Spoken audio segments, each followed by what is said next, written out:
दर्शकों नमस्कार। Rajpal and sons प्रकाशन के इस फेसबुक पेज पर मैं आप सभी का स्वागत करता हूं। राजपाल एंड सन्स के इस फेसबुक पेज पर एक बहुत ही महत्वपूर्ण सीरीज प्रकाशन द्वारा चलाई जा रही है, जिसका नाम है मेरे लेखक मेरे सवाल।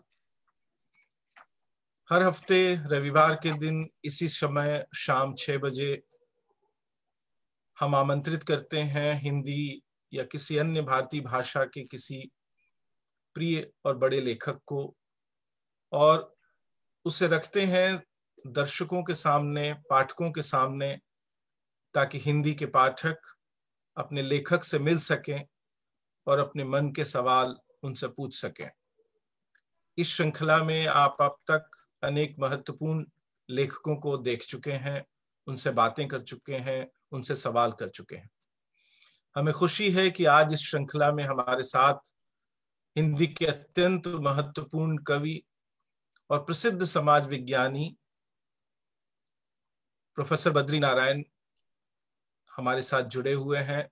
सबसे पहले मैं बद्री नारायण जी का इस पेज पर, इस आयोजन में स्वागत करता हूं। आपका बहुत बहुत स्वागत है। धन्यवाद आशीष जी, बहुत बहुत धन्यवाद जी। ये एक अजीब सा वक्त है पिछले दिनों, करीब 9-10 महीने से, कि हम सब अपने अपने घरों में ज्यादातर वक्त कैद रहने को मजबूर हुए हैं, और जब निकले हैं तो बहुत सारी बंदिशें हमारे जीवन पर लगी हुई हैं। लोगों का मिलना जुलना, एक दूसरे से बातें करना, इकट्ठा होना प्रतिबंधित है, और ये जरूरी भी है। ऐसे इस अवसर पर इंटरनेट ने, फेसबुक ने और दूसरे अन्य माध्यमों ने हमें ये अवसर उपलब्ध कराया है कि हम एक दूसरे से जुड़ सकें, एक दूसरे से बातें कर सकें। इस श्रृंखला में आज हिंदी के पाठक, हिंदी के दर्शक आपसे जुड़ेंगे, आपसे बातें करेंगे। आपने हमें ये अवसर दिया, इसके लिए मैं और राजपाल एंड सन्स आपका बहुत बहुत आभार व्यक्त करते हैं। दर्शकों, जैसा कि आप जानते हैं, इससे पहले कि हम बातचीत शुरू करें, ये जानते हुए भी कि बद्री नारायण जी हिंदी में एक ख्यातिनाम व्यक्ति हैं, एक कवि के रूप में, एक समाज विज्ञानी के रूप में उनकी प्रतिष्ठा है। इसके अलावा उन्होंने विभिन्न समाचार पत्रों में हिंदी और अंग्रेजी में विपुल लेखन किया है, कॉलम राइटिंग की है, स्तंभ लेखन किया है, और जनता के बीच में जो सामाजिक राजनीतिक घटनाएं हैं उनके प्रति जागरूक करने का, दृष्टि संपन्न बनाने का काम भी उन्होंने किया है। सब इस बात के बावजूद कि हम ये मानकर चलते हैं कि आप उनसे परिचित हैं, ऐसे बहुत सारे दर्शक हो सकते हैं जो बद्री नारायण जी के काम को इतनी गहराई से न जानते हों। इसलिए सबसे पहले मैं उनका एक संक्षिप्त परिचय आपके सामने पढ़ देना चाहता हूं। आप सभी जानते हैं बद्री नारायण जी हिंदी के बहुत महत्वपूर्ण कवि हैं, और लगभग 20वीं शताब्दी के 9वें दशक में जो महत्वपूर्ण कवि उभर कर आए, उनमें बद्री नारायण जी का नाम महत्वपूर्ण है। उन्होंने कविता के क्षेत्र में एक नए ढंग की भाषा, एक नए ढंग की शिल्प संरचना विकसित की है। अब तक उनके अनेक कविता संग्रह प्रकाशित हैं, जिसमें सच सुने, कई दिन हुए, शब्दपदियम, खुदाई में हिंसा, और अभी 2020 में उनका ये नया कविता संग्रह आया है, तुमड़ी के शब्द। आपकी प्रतिनिधि कविताओं की एक पुस्तक साहित्य भंडार इलाहाबाद से प्रकाशित है, और इसके अलावा एक अन्य प्रतिनिधि पुस्तक भी जल्दी ही आने वाली है। आपको हिंदी के अनेक महत्वपूर्ण सम्मान मिले हैं: भारत भूषण अग्रवाल पुरस्कार, बनारसी प्रसाद भोजपुरी सम्मान, केदार सम्मान, स्पंदन कृति पुरस्कार, राष्ट्रकवि दिनकर पुरस्कार, शमशेर सम्मान और मीरा स्मृति सम्मान। आपकी कविताओं के अनेक भाषाओं में, विशेष रूप से अंग्रेजी, बांग्ला, उड़िया, मलयालम और उर्दू में अनुवाद हो चुके हैं। आपने देश विदेश के अनेक प्रतिष्ठित और महत्वपूर्ण साहित्यिक मंचों से काव्य पाठ किया है। इसके अतिरिक्त, जैसा कि मैंने कहा, आपको एक कवि के साथ साथ लोग समाज विज्ञानी के रूप में जानते हैं, और एक समाज विज्ञानी के रूप में आपका जो काम का इलाका रहा है वो काफी फैला रहा है, और क्रमशः 90 के दशक से अब तक आपने कई महत्वपूर्ण इलाकों में एक समाज वैज्ञानिक के रूप में महत्वपूर्ण काम किया है। लोक संस्कृति में राष्ट्रवाद, ये आपकी पहली पुस्तक थी जो 90 के दशक में प्रकाशित हुई थी। इसके बाद सांस्कृतिक गति, documenting dissent, women heroes and Dalit assertion in North India, fascinating Hindutva, saffron politics and Dalit mobilisation, और पिछले दिनों कांशीराम जी की जीवनी कांशीराम नाम से अंग्रेजी में और फिर बाद में हिंदी में प्रकाशित हुई। ये जो पुस्तकें मैंने अभी आपके सामने पढ़ी, जो अंग्रेजी में मूलतः प्रकाशित हुई, ये महत्वपूर्ण प्रकाशनों द्वारा प्रकाशित हैं और पिछले वर्षों में अलग अलग नामों से, अलग अलग प्रकाशनों से इनके हिंदी अनुवाद भी प्रकाशित हुए हैं। मुझे खुशी है कि आज इस अवसर पर मुझे बद्री नारायण जी से बातें करने का और ये कार्यक्रम होस्ट करने का मौका मिला है। और इसके पहले कि मैं दर्शकों के सवाल लूं, चूंकि आज हम आपको एक कवि के रूप में यहाँ आमंत्रित कर रहे हैं, तो एक कविता पढ़कर ही मैं आज के आयोजन की शुरुआत करना चाहता हूं। और ये कविता उनके तीसरे कविता संग्रह खुदाई में हिंसा से है और इस कविता का शीर्षक है नगाड़े। बद्री नारायण जी जिन विशेष खूबियों के लिए जाने जाते हैं हिंदी कविता में, उसमें से कुछ खूबियां आपको इस कविता के भीतर दिखाई देंगी। बजते हैं नगाड़े चारों दिशाओं में, एक नगाड़ा बजता है मुनादी के लिए, एक नगाड़ा गोलबंदी के लिए बजता है। बजाया जाता है शक्तिवानों की जय पर एक नगाड़ा, गड़गड़ करता है एक नगाड़ा सोते को जगाने के लिए। एक नगाड़े में बजती हैं बधाइयां, एक नगाड़े में जूझता संकल्प बजता है। नगाड़ों के शोर में दिक दिशाएं गूंजती हैं, हे दिक्पाल। हो सकता है जो नगाड़ा तीरों, तलवारों और पांवों के बीच बजे, वही नगाड़ा शासकों के कान के पर्दे फाड़ दे। वही नगाड़ा संभव है नाद और ब्रह्म के बीच बजे। यह सच है कि एक नगाड़ा आदिमता के बीच बजता था। ऐ मेरे कान तो सुनो, एक नगाड़ा आधुनिकता के बीच भी बजता है। हिरनी के नशंस बद के बाद निकल आए रक्तिम मांस के उत्सव में बजता है एक नगाड़ा, तो एक नगाड़ा कहीं न कहीं उसकी मृत्यु के शोक में भी बजता है।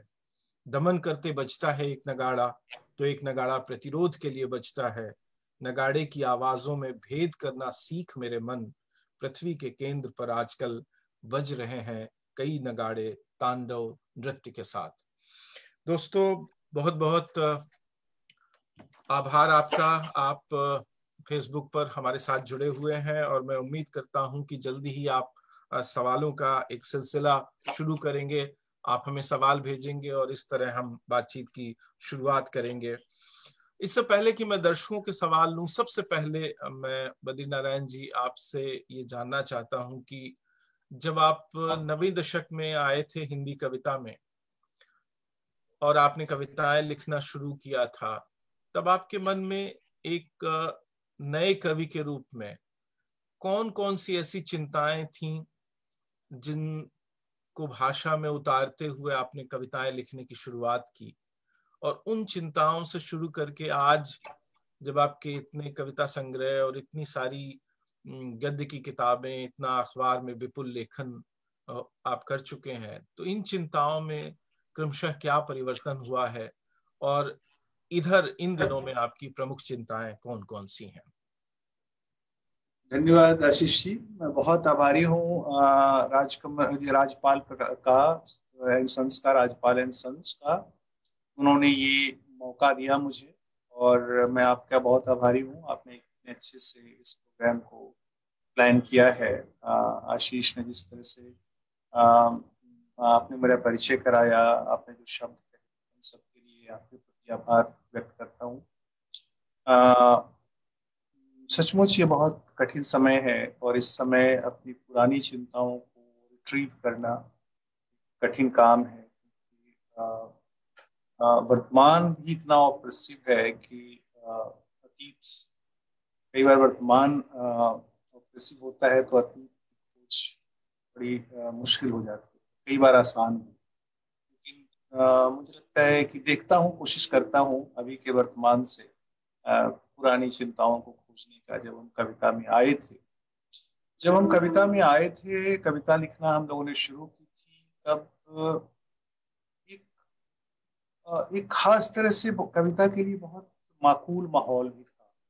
माकूल माहौल इस सेंस में कि उस समय एक तरह की जन आंदोलन, प्रगतिशील विमर्श साहित्य के केंद्र में था। और जो जो एक तरह से पूरे एक उसकी आवाज थी, एक उसकी गूंज थी, उसका होना लगता था, कोई अर्थ लगता था। और उसकी अपनी सीमाएं भी थी। उसकी सीमाएं ये थी कि एक तरफ वो हमें मंच, एक हमारी आवाज को आगे बढ़ाने में वो प्रगतिशील विमर्श मददगार था। वहीं दूसरी तरफ एक मेटा नैरेटिव भी उसने अपना बना रखा था, जिससे मेटा नैरेटिव में के बीच हम लोगों को काम करना था। और मुश्किल था कि आप कहते हैं ना, आपको सीमाएं अंकित थी और उनमें आपको कविता लिखना था। यानी एक दृश्य था, एक ब्लैक बोर्ड पर एक मैप था, और उस मैप में आपको अपनी बात कहनी। हम लोग जब आए तो पहले तो हम लोगों ने उसी फ्रेम में कविता, मतलब मैंने लिखनी, फ्रेम क्या कहेंगे, उसी सीमा के बीच हम सब काम कर रहे थे, कविता में लिख रहे थे, रिएक्ट कर रहे थे, बातें कह रहे थे।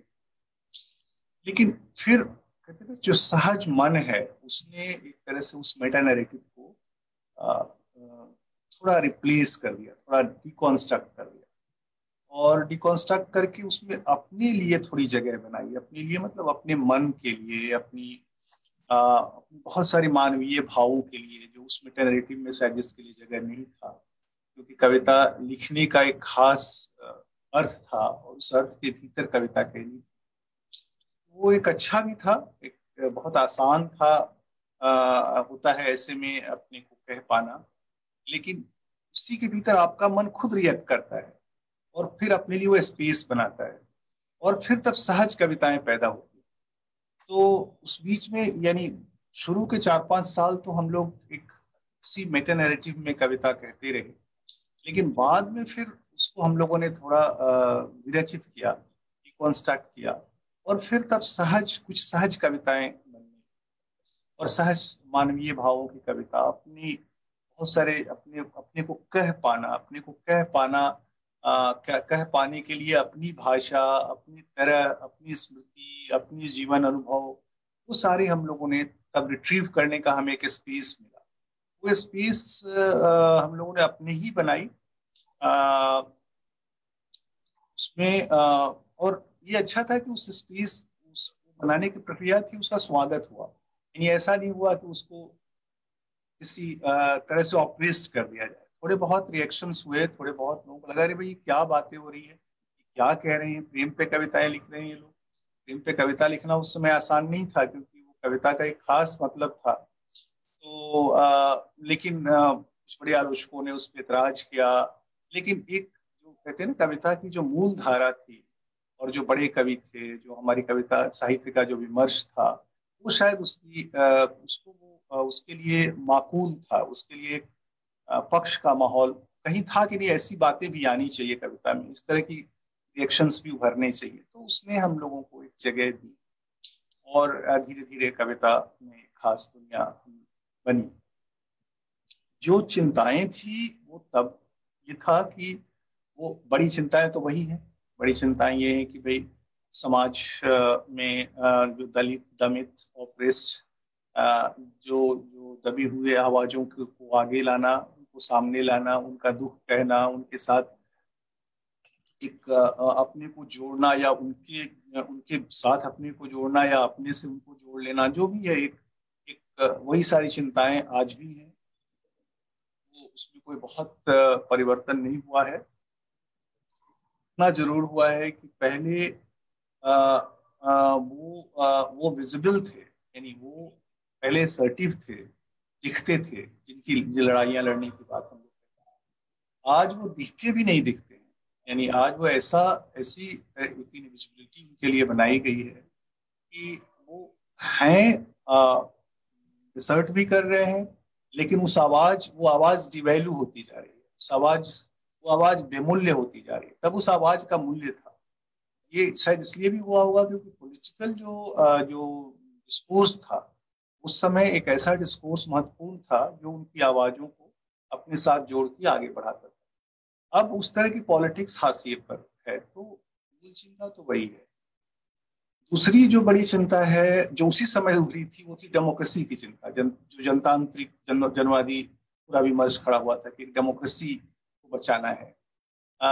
उसका वो चिंता एक नए अर्थ में आज आ गई है कि डेमोक्रेसी आज है और बहुत वाइब्रेंट है, बहुत, लेकिन उस डेमोक्रेसी का अर्थ बदल गया है, उसके स्वरूप बदल रहे हैं, उसके भाव बदल रहे हैं लगातार। और उस समय जो डेमोक्रेसी का जो मैप था, डेमोक्रेटिक वैल्यूज तो वही होते हैं जो एक समय रहते हैं, लेकिन आज उसमें कई नए तत्व आ गए हैं और उसको कविता कवि के रूप में उसको एड्रेस करना एक आसान स्थिति नहीं है, कठिन स्थिति है।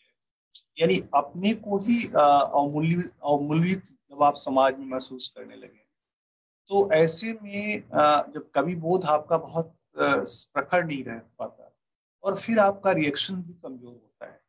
मुझे लगता है कि प्राय लोग कहते हैं कि कठिन समयों में अच्छी कविता लिखी जाती है। पता नहीं ये समय कठिन है या क्या है, लेकिन अच्छी कविताओं की प्रतीक्षा तो जरूर। तो चिंताएं तो वही है, बस ये है कि उनके रूप बदल गए हैं। डेमोक्रेसी में जो जहां जहां लगा कि यहाँ कोई बहुत नई चीज आ रही है, जहां जहां लगा कि कोई एक नया आंदोलन खड़ा हो रहा है, जो वो शायद उतना नया नहीं था जितना हम लोगों को लगा।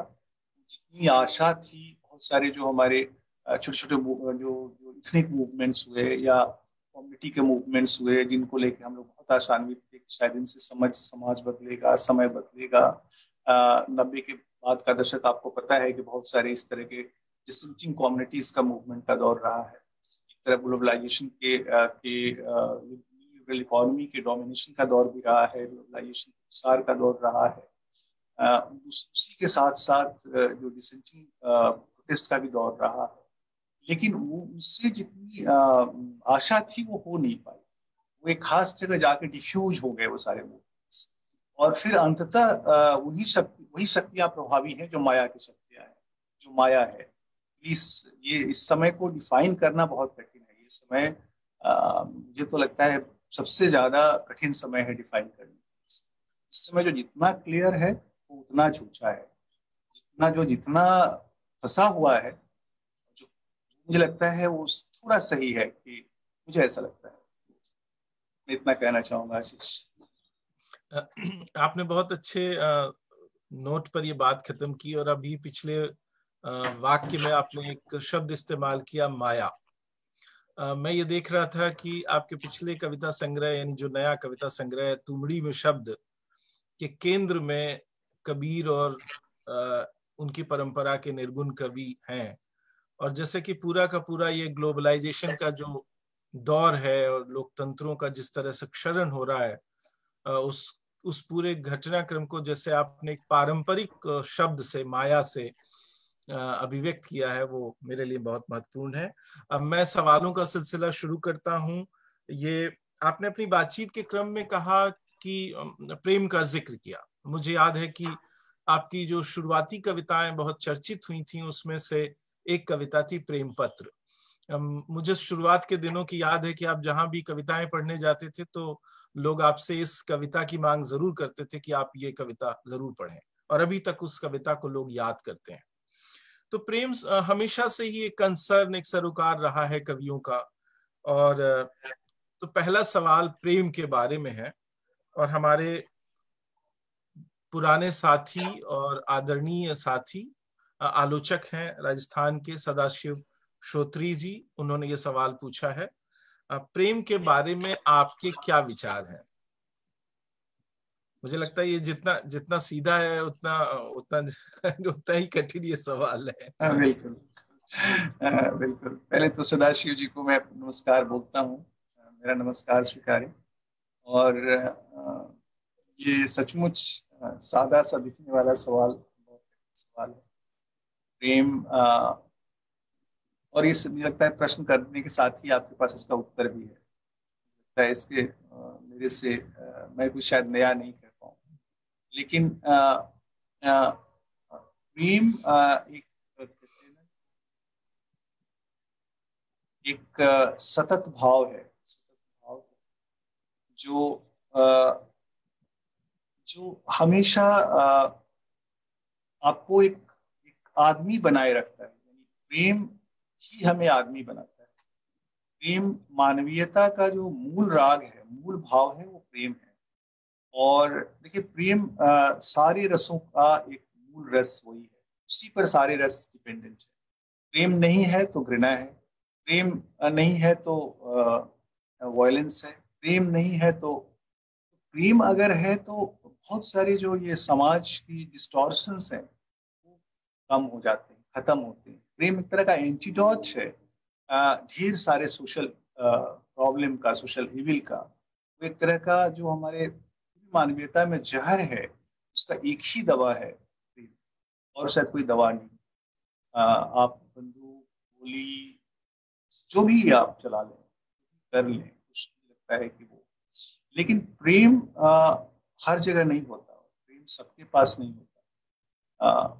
हिटलर के पास तो प्रेम नहीं था, खास अर्थ में प्रेम था उसके पास, उसकी अपनी प्रेमिका थी, उसका अपना था, लेकिन वो कोई प्रेम नहीं है जो जो जो प्रेम आपको बड़ा बनाए, प्रेम आपको अपने सेल्फ से निकाले, अपने आत्म से निकाल करके, जो आपको एक कहते हैं ना, जिसको बुद्ध, जिसको अम्बेडकर भी कहते हैं और बुद्ध भी कहते हैं, एक ओशियन ऑफ द वर्ल्ड, एक दुनिया के महासागर में आपको बूंद की तरह तिरोहित हो जाने के लिए जो आपने भाव दे। प्रेम एक तरह से मुझे तो लगता है कि ढेर सारी चीजों का एंटीडोट है। और तो प्रेम हरि अनंत, हरि कथा अनंता की तरह प्रेम अनंत है, और प्रेम की कहानी भी अनंत है। और पूरी शायद सृष्टि प्रेम को कहने में ही गुजर जाएगी। यानी वो कृष्ण के प्रेम से लेकर के, और राधा के प्रेम से लेकर के, और ढेर सारे प्रेम, कभी रहीम के प्रेम से लेकर के, और आज के जो प्रेम है उन तक। तो यही पूरा जो राग है, मानवीय राग, वो प्रेम का ही राग है, और वो ही आधार बिंदु है सारे भावों का। अगर वो नहीं है तो वही है तो, और वो नहीं है तो और है, और वो है तो और नहीं।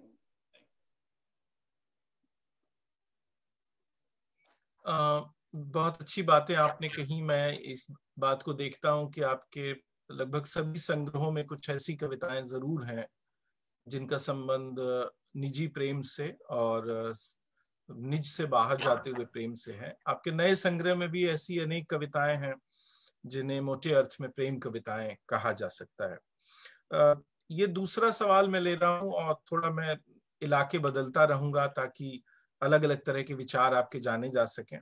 ओम प्रकाश कुमावत का ये सवाल है। शायद उन्हें ये जानकारी है कि आपने दलितों पर लंबे समय तक काम किया है। उत्तर भारत के दलित आंदोलन पर आपके कई काम और कई शोध प्रकाशित हैं। शायद इसीलिए उन्होंने ये सवाल पूछा होगा। उन्होंने ये पूछा है कि क्या हमारा समाज कभी भी जाति से मुक्त हो पाएगा? यदि नहीं तो क्यों? ओम प्रकाश कुमावत का ये सवाल है। प्रकाश जी, बहुत अच्छा सवाल आपने किया। और ये ये मुझे लगता है कि समय का सबसे बड़ा सवाल है। लेकिन मेरे पास एक ही उत्तर है, और वो ये है कि शायद प्रेम ही जाति का नाश भी कर सकती है। जाति से मुक्ति तभी संभव है जब मानवीयता के पास प्रेम, और प्रेम के अलग अलग रूप में प्रेम, प्रेम आपको समाहन की तरफ ले जाता है। प्रेम ही आपको इंक्लूजन का, यानी सारी जो जातीय भाव है वो क्या करता है, एक्सक्लूजन पैदा करता है। उस एक्सक्लूजन का कार्ड इंक्लूजन है, और उस इंक्लूजन का जो कैनवस है वो कौन रचता है, वो प्रेम रचता है। एक तो मैं प्रेम के उस भाव से इस बात को देखता हूँ। दूसरा कि जो सोशोलॉजिकल इसका आंसर हो सकता है ये है कि जाति से शायद मुक्ति संभव नहीं है वैसे, क्योंकि मानवीयता को हमेशा अस्मिता चाहिए, और अस्मिता अलग अलग तरह की होती है, और जाति एक अस्मिता है, और के रूप में वो आपके समाज में मौजूद है। वो हो सकता है उसका डिग्री कम हो जाए, हो सकता है उसका इंटेंसिटी कम हो जाए, उसका वो कम हो जाए, लेकिन जैसा मार्क्स ने सोचा था कि भाई आधुनिकता आएगी तो बहुत सारी जो प्राचीन रूढ़ियां हैं खत्म हो जाएंगी, लेकिन आपने देखा कि वो सारी चीजें खत्म नहीं हुई। आधुनिकता आई, बाजार आया, मेट्रोपोल आया, सब कुछ आया, लेकिन वो चीजें वैसी। बस ये है कि जाति जो है वो एक भाव के रूप में, यानी जातीय अस्मिता के रूप में शायद रहे, लेकिन धीरे धीरे जैसे जैसे मानवीयता आगे विकसित होगी उसका रोल कम होता जाएगा। लेकिन इंडिया में प्रॉब्लम क्या है कि यहाँ की डेमोक्रेसी, जिसके बचाने की बात हम लोग करते हैं, जिसकी हम लोग बहुत डिपेंड भी करते हैं, और शायद वही एक मूल्य भी है हमारे पास, वो एक और चीज, वो डेमोक्रेसी ही जाति भाव को बढ़ाने का काम कर रही है। आप इलेक्टोरल डेमोक्रेसी देख लीजिए, क्या है, पूरी तरह से जाति भाव को बढ़ाने का काम कर रही है। और जब जाति पॉलिटिक्स में इंपॉर्टेंट हो जाएगी तो फिर वो जीवन में भी इंपॉर्टेंट रहेगी। और तो मुझे लगता है कि जाति, और अम्बेडकर ने इसके लिए जो रास्ते बताए थे, वो रास्ते, बेटी रोटी का संबंध होना बहुत जरूरी है उसके लिए। बेटी रोटी का मतलब इंटरकास्ट मैरिज, जो डाइनिंग, और ढेर सारी उन्होंने रास्ते जो बताए थे, वो शायद उस तरह से सफल ढंग से नहीं हो पा रहे हैं। और कांशीराम ने एक अच्छी बात कही थी, कांशीराम की क्योंकि हमने जीवनी लिखी है तो मैंने उनको बहुत सुना है, और उन्होंने एक अच्छी बात कही थी। अच्छी बात तो मैं नहीं कहूँगा, अच्छी गलत जो भी हो, एक बात कही थी, जब मैंने अम्बेडकर की किताब एनालिसिस ऑफ कास्ट पढ़ा, मुझे समझ में आ गया कि भारत में जाति कभी खत्म नहीं हो सकती। यानी जो अम्बेडकर का मूल थीसिस था, उन्होंने कहा कि उसको पढ़ने के बाद मुझे लगा कि जाति खत्म नहीं हो सकती, तो हमने दूसरा रास्ता लिया, जाति से जाति को काटा, और उसके लिए हमने एक जो मार्जिनल कम्युनिटी का जो जाति बोध है, जाति अस्मिता है, उसको इनहेंस किया, एक एंटीडोट के रूप में डेवलप करने। हालांकि उसका भी परिणति कहाँ है वो भी आप देख रहे हैं। यानी कांशीराम जी अपने ही रास्ते से में उन्होंने अपने ही हार के लिए रास्ते बना दिए थे, यानी अपनी विनाश के बीज उन्होंने वहां पे ही खड़ा कर दिया था। तो आज आप देख रहे हैं वो मूवमेंट कहाँ पहुंच रहा है, कितना किस रास्ते पे जा रहा है, पूरा जाति बोध कहाँ लेके जा रहा है। एक वहां भी एक डोमिनेंट कम्युनिटी पैदा हो गई है, वहां भी एक visible and most of them are invisible. यानी दलितों में लगभग 65-66 जातियां हैं, जिसमें 4-5 को छोड़ के औरों को लोग जानते तक नहीं, उनका कोई पॉलिटिकल रिप्रेजेंटेशन नहीं। तो जाति यानी अस्मिता तो हमेशा रहेगी आदमी के साथ, चाहे जाति के रूप में रहे। ये हो सकता है कि जाति टूट के कोई ब्रॉडर अस्मिता बन जाए, जैसे एक कोई और अस्मिता आ जाएगी, आ सकती, आ भी रही है। वो अस्मिता कितनी पॉजिटिव होगी, नहीं नेगेटिव होगी या नेगेटिव होगी कह नहीं सकते। हो सकता है इंडियन की अस्मिता ही महत्वपूर्ण हो जाए, लेकिन अस्मिता तो रहेगी, चाहे वो इंडियन के रूप में रहे चाहे जिस रूप में रहे। लेकिन वो अस्मिता, लेकिन अस्मिता के साथ प्रॉब्लम क्या है कि अस्मिता एक समय के बाद, एक समय तक आपको शक्ति देती है, बट एक समय के बाद आपके लिए बंधन खड़ा कर देती है, आपको छोटा करना शुरू कर देती है। अस्मिता कभी भी लॉन्ग टर्म स्ट्रेटेजी नहीं हो सकती मानवीय मुक्ति का। उसके लिए दूसरे रास्ते तलाशने होंगे, और वो रास्ते मुझे नहीं लगता कि अभी हम लोगों के पास और रास्ते हैं जिससे हम आगे बढ़ सकते। इसी में फंसे रहना है, इसी में जूझते रहना है, और ये जूझन ही मुझे लगता है कि हमारी त्रासदी है। मुझे बहुत ही विचारपूर्ण और एक तरह से विचारोत्तेजक बात आपने अभी कही है। जाति एक ऐसा कोड है भारतीय समाज का, जो जैसे कि महाभारत में अश्वत्थामा के बारे में कहा गया कि जब तक ये सृष्टि रहेगी तब तक अश्वत्थामा रहेगा और उसके शरीर में कोढ़ रहेगा। वो गल गल कर टूटेंगे, गलेंगे उसके अंग, लेकिन वो रहेगा, वो भोगेगा। जो दलित हैं सिर्फ उनके लिए ही ये एक अमानवीय परिस्थिति नहीं है, उनके लिए तो है ही, पर ये बाकी समाज को भी मनुष्य होने से वंचित करती है जाति व्यवस्था। यानी जो उच्च वर्ण के लोग हैं, ब्राह्मण हैं, क्षत्रिय हैं, वैश्य हैं या दूसरे लोग हैं, उन्हें उनकी मनुष्यता तक पहुंचने नहीं देती। उस अर्थ में ये कोड है और उनके लिए भी बहुत नुकसानदायक है। हम सभी ये चाहेंगे कि ये व्यवस्था खत्म हो, कुछ भी इसके लिए मूल्य चुकाना पड़े भारतीय समाज को, लेकिन जैसा कि आपने एक दुखद सच्चाई की तरफ इशारा किया कि हमारा लोकतंत्र, हमारा जो नया उभरता हुआ मध्य वर्ग है, यहाँ तक कि दलित मध्य वर्ग भी इसको कहीं ना कहीं किसी न किसी रूप में बचाए रखना चाहता है। बहुत विचारोत्तेजक बात आपने कही। स्वाभाविक है कि इससे जुड़े हुए बहुत सारे प्रतिप्रश्न हो सकते हैं और इसके बारे में और बात हो सकती है, पर मैं इसको यहीं रोकते हुए एक दूसरा सवाल लेता हूं और आपको एक दूसरे इलाके में ले चलता हूं। हमारे युवा आलोचक हैं, मित्र हैं पल्लव, बनास जन पत्रिका के संपादक हैं और हमारे इस आयोजन में भी वो कार्यक्रम होस्ट करते हैं। उनका एक छोटा सा सवाल है, शायद ये उनकी प्रिय कविता होगी, इसलिए उस कविता के बारे में उन्होंने ये सवाल पूछा है। आपकी कविता है दुलारी धिया। मैं जहां तक याद करता हूँ आपके पहले संग्रह में शामिल है। उन्होंने पूछा है कि उसकी रचना प्रक्रिया क्या है या क्या रही है। पल्लव को पहले तो नमस्कार। पल्लव, में हमारे बचपन के दिनों में आप जा रहे हैं इस सवाल से, और दुलारी धिया जो है वो हमारी बहुत पहले की कविताओं में एक है। यानी प्रेम पत्र की पहले की कविता है वो, जैसे प्री प्रेम पत्र की पोएम्स हैं उसमें हुई। और वो गांव में जो हमारी बहनें थी, हमारी बुआ थी, हमारी जो शादियां होती थी, और वो घर में जैसे हम लोग, आपको पता होगा कि जेंडर डिफरेंस गाँव में वैसे शादियों के बाद होता है, लेकिन भाइयों बहनों में कितना एक सब साथ साथ ग्रो करते हैं, साथ साथ आगे बढ़ते हैं, और सब एक दूसरे के साथ रहते हैं, खाते हैं। हमारी अपनी कोई बहन नहीं थी, लेकिन हमारे संयुक्त परिवार में थे, और वहाँ पे हमारी बुआ थी, हमारी बहनें थी, चाचा की बेटियां थी, और वो सब बहुत दुलारी धिया थी, दुलार से पाली गई।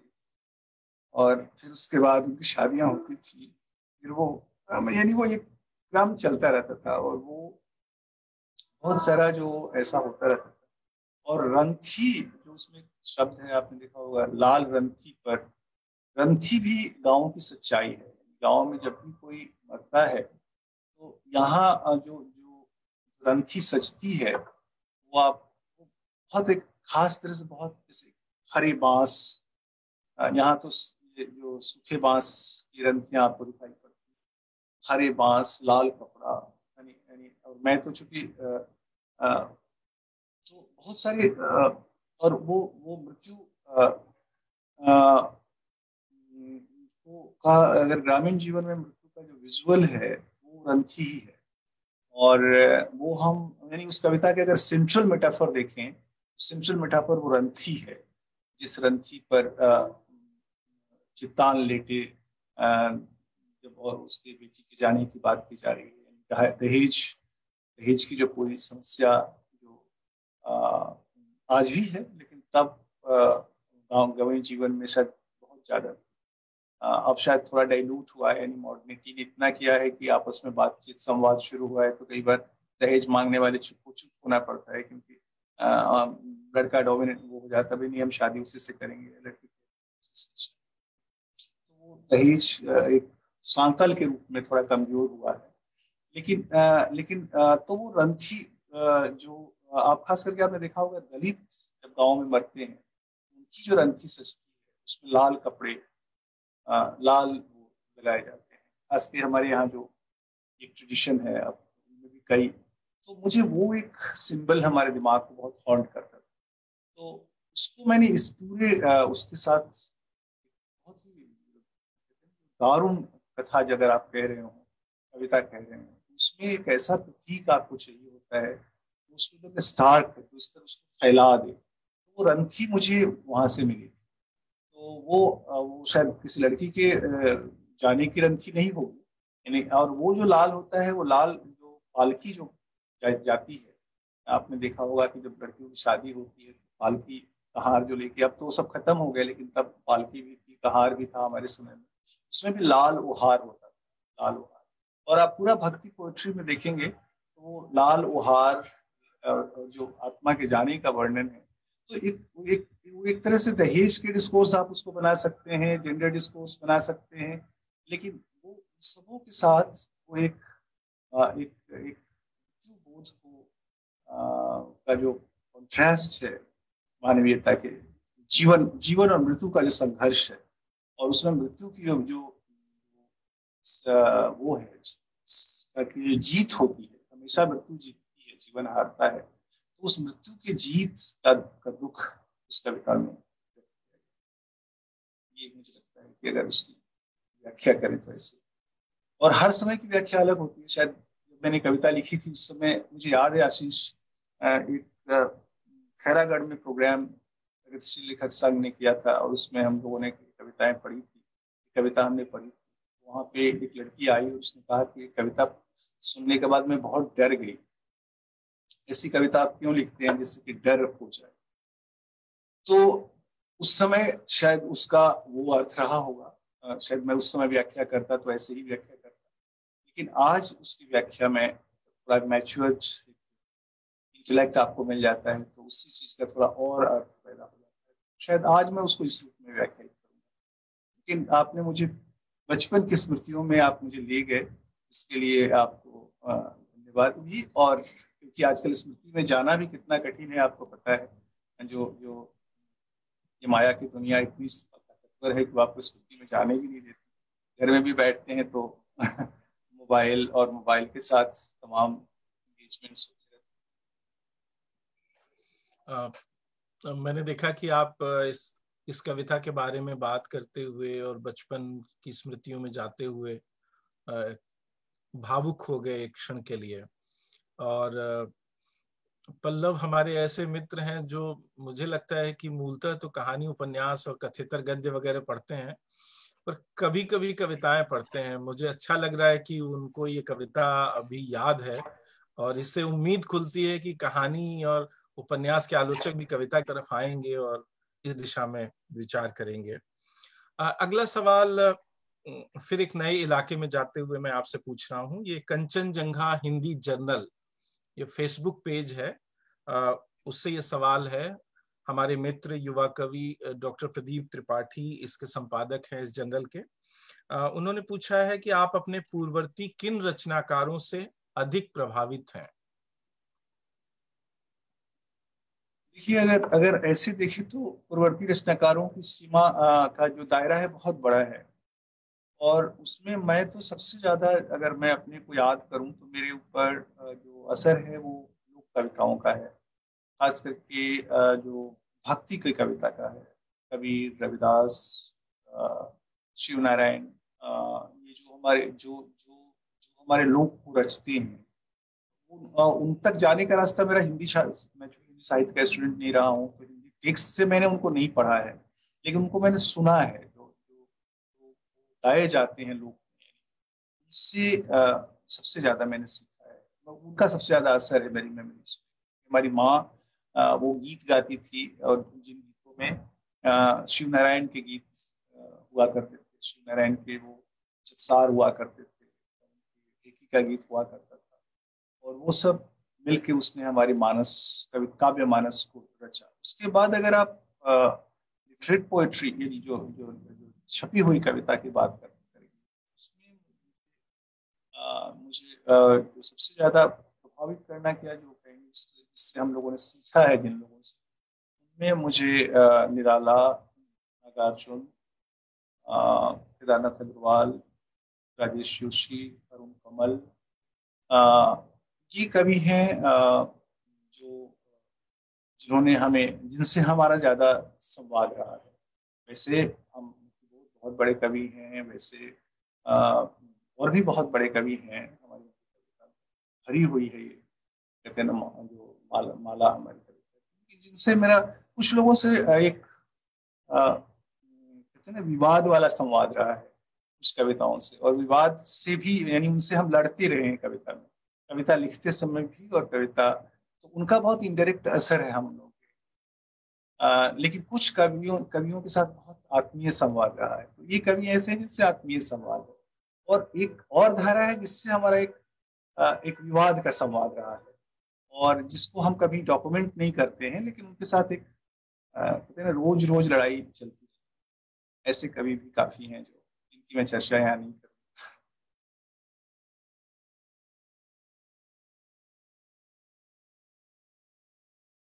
मुझे लगता है कि प्रदीप जी को कंचनजंगा हिंदी जर्नल के हमारे और साथियों को आप के इस जवाब के माध्यम से ये समझ आया होगा कि आप किन रचनाकारों से प्रभावित हैं। हालांकि प्रभाव अपने आप में एक बहुत ही ऐसी चीज है जिसे कह पाना बहुत मुश्किल होता है। अनजाने रास्तों से भी प्रभाव हम तक आते हैं और वो हमारे ऊपर बने रहते हैं। अंकिता सांभवी का सवाल है और इन्होंने एक विशेष कविता पर सवाल पूछा है। अंकिता बंगाल में रहती हैं और काशी हिंदू विश्वविद्यालय से एक बहुत ही विशिष्ट विषय पर पीएचडी कर रही हैं। वो हिंदी के निर्गुण कवियों, कबीर इत्यादि, और बंगाल के बाउल कवियों जैसे ललन फकीर का एक तुलनात्मक अध्ययन कर रही हैं। उनका ये सवाल है, मैं समझता हूँ ये महत्वपूर्ण सवाल है। आपकी कविता है चिड़िया रे, उस पर यह सवाल है। चिड़िया रे कविता में प्रकृति के हर एक जीव को, हर एक तत्व को अपने अर्थ से अलग होकर स्वयं को रखने और देखने की बात की गई है। ये कौन से अर्थ हैं जिनसे कवि इन तत्वों को अलग होकर देखने या रखने की बात कर रहे हैं? कौन से अर्थों को चिंदी चिंदी करने की बात कर रहे हैं? साथ ही इस कविता की रचना प्रक्रिया पर भी बात करें। ये सांभवी, ये बहुत अच्छा सवाल है। ये जो जो हम उन अर्थों को चिंदी चिंदी करने की बात कर रहे हैं, जो अर्थ हमारे पूरी व्यक्तित्व को, हमारे होने के अर्थ को डोमिनेट करता है। और डोमिनेट करके एक मानव का अपना अर्थ होता है, हर आदमी का एक अपना अर्थ होता है, अपने पूरे व्यक्तित्व का अपना अर्थ होता है, और एक अर्थ उसको कैनन देती है। चाहे वो सोशल कैनन है, चाहे वो ट्रेडिशनल कैनन है, यानी पारंपरिक बोध, ये नियम, कोड ऑफ लाइफ, आपको ऐसे रहना है, आपको ऐसे रहना है, आपको ऐसे करना है। तो वो आपको आपके जो सहज अर्थ है, उस सहज अर्थ को बार बार ऑपरेस करती है। और तो मैं लड़की से कह रहा हूँ, चिड़िया से कह रहा हूँ कि आप उन अर्थों को चिंदी चिंदी कर दो, जो तुम्हारे चिड़िया होने के जो सहज अर्थ है उसको ऑपरेस करती है। तो इस तरह से और वो उस कविता में वो एक तरह से विरचना की कविता है।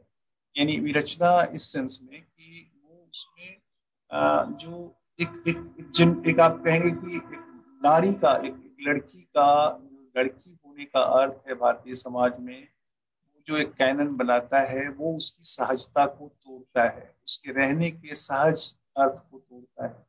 वो सबको अगर वो चिंदी चिंदी करे तो एक अपने आप में एक एक बहुत मैंने नहीं कहूँगा कि नई लड़की, कहूँगा एक सहज लड़की के रूप में वो समाज में रह पाएगी। तो ये सारी लड़ाई उस सहजता को एक्वायर करनी, कोई नया, यानी जो जेंडर डिस्कोर्स कहते हैं ना, नया होना, एक बहुत ही उस एक नए की कामना, जो मैं उस नए की कामना आप कह सकते हैं, लेकिन वो एक सहजता की कामना है, और सहजता वही है जो इन सारे विरचना को से गुजरेगा, यानी अपने को उन सबको विरचित करेगा जो उसको डोमिनेट करता है। डोमिनेंस के जितने फोर्सेस हैं, चाहे वो सोशल फोर्स हो, चाहे पॉलिटिकल फोर्स हो, चाहे इकोनॉमिक फोर्स हो, उनको तोड़ेगा। तो चिड़िया वहां पर एक सिंबल है, एक एक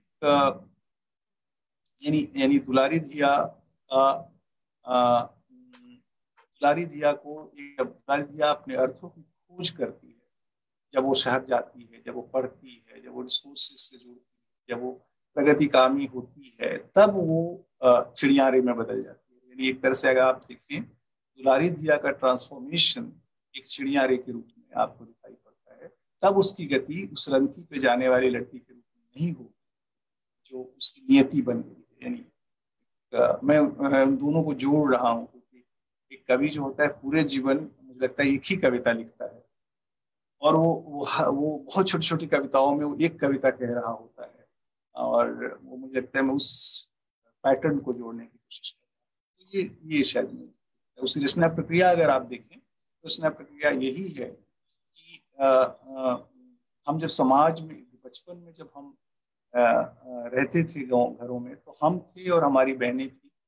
बहनें दुलारी दिया के रूप में थी, और वही बहनें, हमारी कामना है कि चिड़िया के रूप में हैं, बने, आगे बढ़ें और वो डिकॉन्स्ट्रक्ट करें all dominant forces of domination, trust their originality, being as a woman, as a girl. That's the main, the main.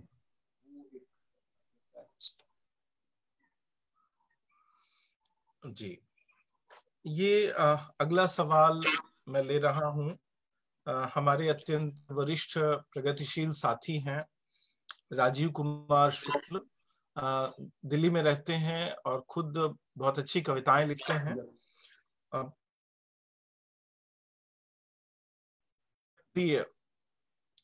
हैं अभी भी उम्र के इस पड़ाव में भी। मैं उनका सवाल पढ़ रहा हूं। जो अन्याय और अत्याचार के प्रतिरोध की संभावित शक्तियां हैं, उन्हें सफलतापूर्वक बांटे रखा गया है और कई बार आपस में ही भिड़ा दिया जाता है। यह कब और कैसे सुलझेगा?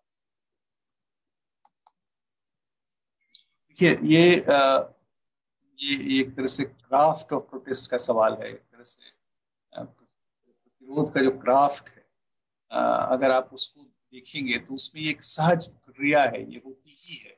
यानी जब भी प्रोटेस्ट की फोर्सेस सर्ट करती हैं तो उनको डिवाइड किया जाता है, और डिवाइड जो फोर्सेस ऑफ डोमिनेशन जो होती है वो उनको बांटती है।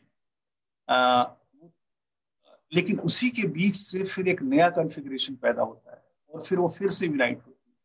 तो ये एक तरह का एंटीथेसिस है। ये जो डिवीजन है, डिवाइसिव फोर्सेस है, वो एक तरह का एंटीथेसिस है प्रोटेस्ट का, जो एक सिंथेसिस में तभी बदलेगा जबकि प्रोटेस्ट अपने को जानेगा। एक्चुअली होता क्या है, मेरी जो मेन डिबेट है आजकल पॉलिटिकल राइटिंग्स में मैं कर रहा हूँ, वो यही है कि आप अपने दुश्मन को जानिए, अपने एनिमी को जानिए, और उसके लिए जरूरी है कि आप अपने को जानें। आप अपने पर ही अगर मंथन नहीं है तो प्रोटेस्ट के जो 20 साल पुराने फॉर्म है या 40 साल पुराने फॉर्म हैं, आप उसमें ही प्रोटेस्ट करते रहेंगे। जब आपके डोमिनेशन की फोर्सेस अपना फॉर्म बदल लेती हैं तो प्रोटेस्ट के फोर्सेस को भी अपना फॉर्म बदलना पड़ता है। लेकिन आप प्रोटेस्ट पुराने रूप में कर रहे हैं, डोमिनेशन की फोर्सेस रोज रोज अपने को नया कर रही है, रोज रोज अपने को बदल रही हैं। आप देखिए कैपिटलिज्म का जिस तरह से उभार हुआ, कैपिटलिज्म जिस तरह से शक्तिवान हुई है, इस तरह से इकोनॉमी और ये सब आप हमसे ज्यादा जानते होंगे कैसे ये शक्तियां प्रभावित हुई दुनिया में, जिन्होंने, तो वो इसलिए क्योंकि वो अपने को रोज रोज नया कर रही है। और प्रोटेस्ट को फोर्सेस जिसमें नया होने की संभावना सबसे ज्यादा होती है, वो अपने को नया नहीं कर पा रही, और वो नया नहीं कर पाने के कारण उनमें एक शिथिलता या स्थिरता आपको दिखाई देती। अब सवाल उठता है कि प्रोटेस्ट है क्या, प्रोटेस्ट की फोर्सेस क्या है। जो कई बार आपको प्रोटेस्ट दिख रहा होता है, हो सकता है प्रोटेस्ट ना हो सकता है वो शक्तिवान को मजबूत करने के का ही एक रास्ता हो, प्रोटेस्ट के रास्ते से जाता हुआ। यानी प्रोटेस्ट भी खरीदा जाता है, प्रोटेस्ट भी, माया इतनी शक्तिवान है, जो माया शब्द का मैंने इस्तेमाल किया, वो अपना प्रोटेस्ट खुद ही गढ़ लेती है। अपने लिए कैसा प्रोटेस्ट होगा इसके रास्ते भी वही अख्तियार बनाती है कि आपको ऐसे प्रतिरोध करना है, ये उसका नियम होगा। उसी मैदान में आपको मैच खेलना है, आप उसी मैदान में मैच खेलना शुरू कर देते हैं। अब आप देखिए सारा जो पॉलिटिक्स है वो ट्विटर से चल रहा है। पॉलिटिक्स आज ये कोरोना के कारण नहीं कह रहा हूँ, कोरोना के पहले भी ट्विटर से ही चल रहा था। यानी लोगों ने, हमारे लीडर्स ने जनता के बीच जाके संवाद करना बंद कर दिया। आपको पहले गांव, छोटे छोटे कस्बों में जाके नेता भाषण देते थे, संवाद करते थे। अब कैसा वो, तो अब सब लोग ट्विटर करके और अपने को ट्वीट करके अपनी सारी मोरल रिस्पॉन्सिबिलिटी से मुक्त हो जाते हैं। एनीवे, ये सारा जो प्रोटेस्ट का रास्ता भी वही तय कर रहा है आजकल, जो कि आपको, जो आपका शासित करने वाला है। तो ऐसे में डिवीजन मैं यहाँ करना चाहूंगा, जो डिवाइड करने वाली जो बात है, डिवाइड करने से कुछ घाटा नहीं होना है। डिवाइड करेगा फिर वो यूनाइट हो जाएगी, फिर आगे बढ़ेंगी। लेकिन मूल चीज ये है कि वो अपने को पहचाने। यानी शक्ति की करो मौलिक कल्पना, जो निराला कहते हैं। शक्ति की जो मौलिक कल्पना करना है वो करने की जरूरत है, और वो नहीं हो पा रहा है। इतने बौद्धिक लगे हैं, इतने कवि लगे हैं, इतने कथाकार लगे हैं, इतने स्तंभ राइटर लगे हैं, इतने सारा इंटेलेक्ट लगा हुआ है, थिंक टैंक लगा हुआ है, फिर भी हम क्यों नहीं अपने पे ले?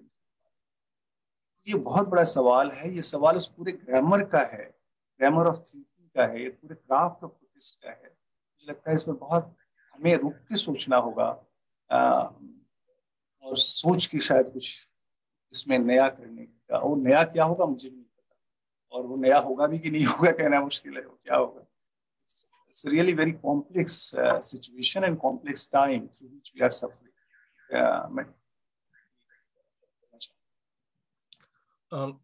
बहुत अच्छे तरीके से आपने सवाल का जवाब दिया। हम देखेंगे कि पिछले दशक भर में पूरी दुनिया में के अलग अलग इलाकों में जैसे जैसे शक्ति संरचना एक खास तरह से ताकतवर हुई है, वैसे वैसे ही बहुत नामालूम इलाकों से प्रतिरोध की शक्तियां उभरी हैं। खुद हिंदुस्तान के भीतर आप देख सकते हैं पिछले 10 वर्षों में। हमारे मित्र हैं, युवा साथी हैं उमाकांत चौबे। इन्होंने भी एक मिलता जुलता सवाल पूछा है जो शायद इस बातचीत को थोड़ा और एक आयाम देगा। मैं सवाल पूछता हूं, क्या राजसत्ता समर्थित धार्मिक और सामाजिक कट्टरता एक नए ढंग से सेंसरशिप का निर्माण कर रही है? राजसत्ता समर्थित धार्मिक और सामाजिक कट्टरता क्या एक नए ढंग से सेंसरशिप का निर्माण कर रही है? देखिए, मैं ये कहना चाहता हूँ कि आपने अपने प्रश्न में करने में ही अपना उत्तर दे दिया है। इसमें वो कई बार होता है ना, प्रश्न से ही उत्तर तय हो जाता है, तो इस प्रश्न में ही से उत्तर तय है। पहली इसमें जो आपने शब्द इस्तेमाल किया राजसत्ता, तो हर राजसत्ता अपना एक कट्टरता करती है।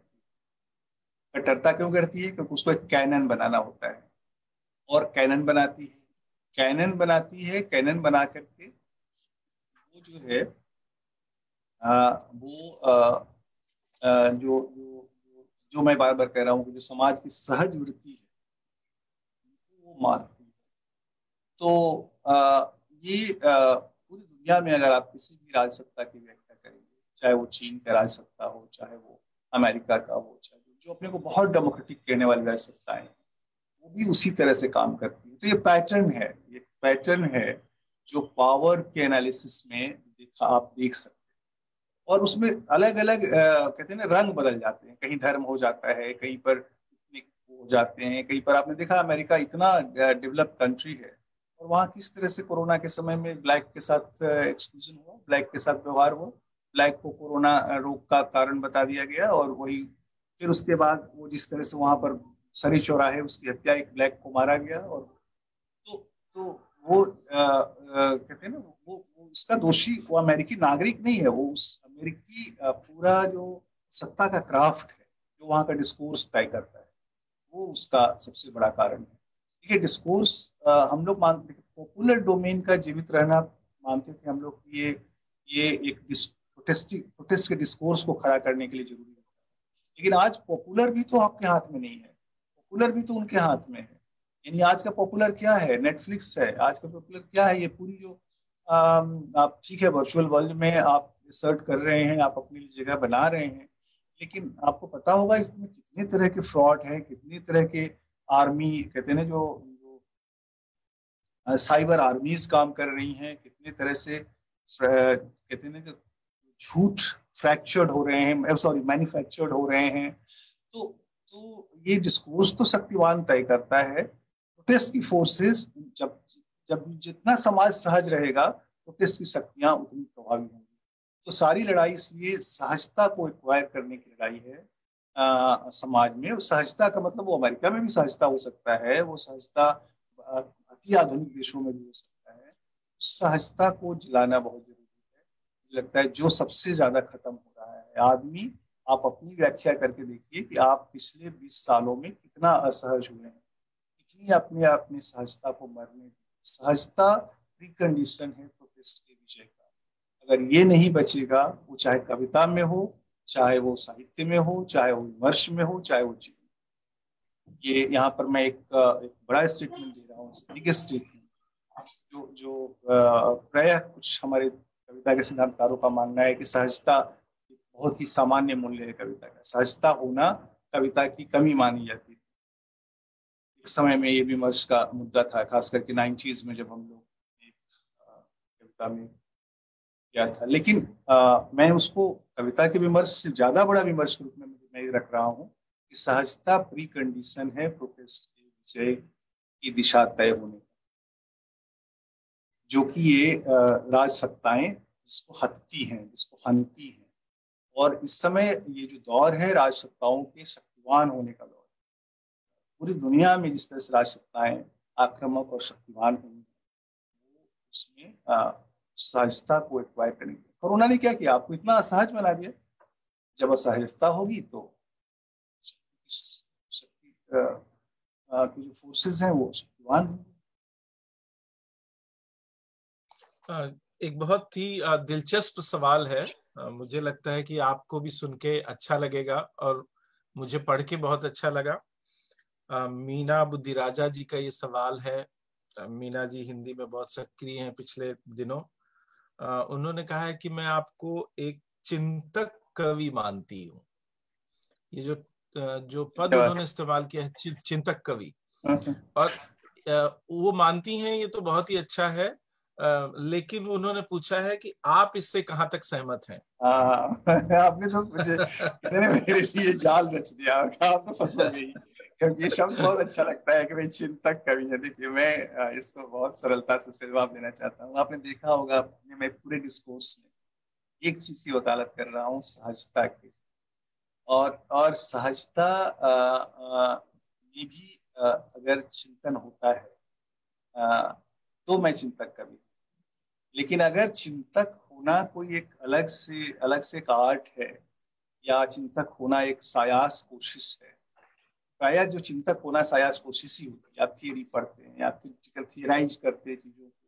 लेकिन मैं कहता हूँ, आप देख लीजिए, गाँव के लोगों से बात करिए, वो बड़ी से बड़ी समस्या को इतने अच्छे से उस पर एक चिंतन परक स्टेटमेंट दे देंगे कि आपको लगेगा कि क्या बात है।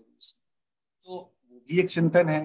जैसे हम अपने गांव से, हमारे गांव के पास बाजार है, तो हम जब गांव जाते हैं तो आते हैं तो खेत के रास्ते से आना होता है, सड़क नहीं है। तो एक हम आ रहे थे तो एक खेत में एक आदमी खेत कोड़ रहा, और वो एक भोजपुरी गीत गा रहा था। वो गीत था, का होई राई राई पाई पाई जोड़ी के, एक दिन उड़ गई है सुगनवा पिंजड़ा के छोड़।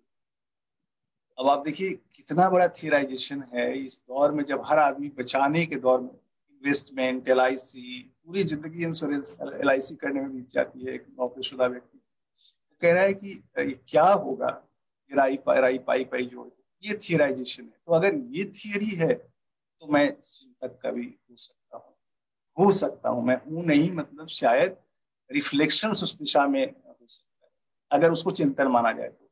लेकिन अगर चिंतन जो प्रबुद्ध बौद्धिक कवि कहते हैं, इंटेलेक्चुअल टफनेस को माना जाए, तो शायद मैं बौद्धिक कवि, चिंतक कवि नहीं होना चाहूंगा, और न हूं।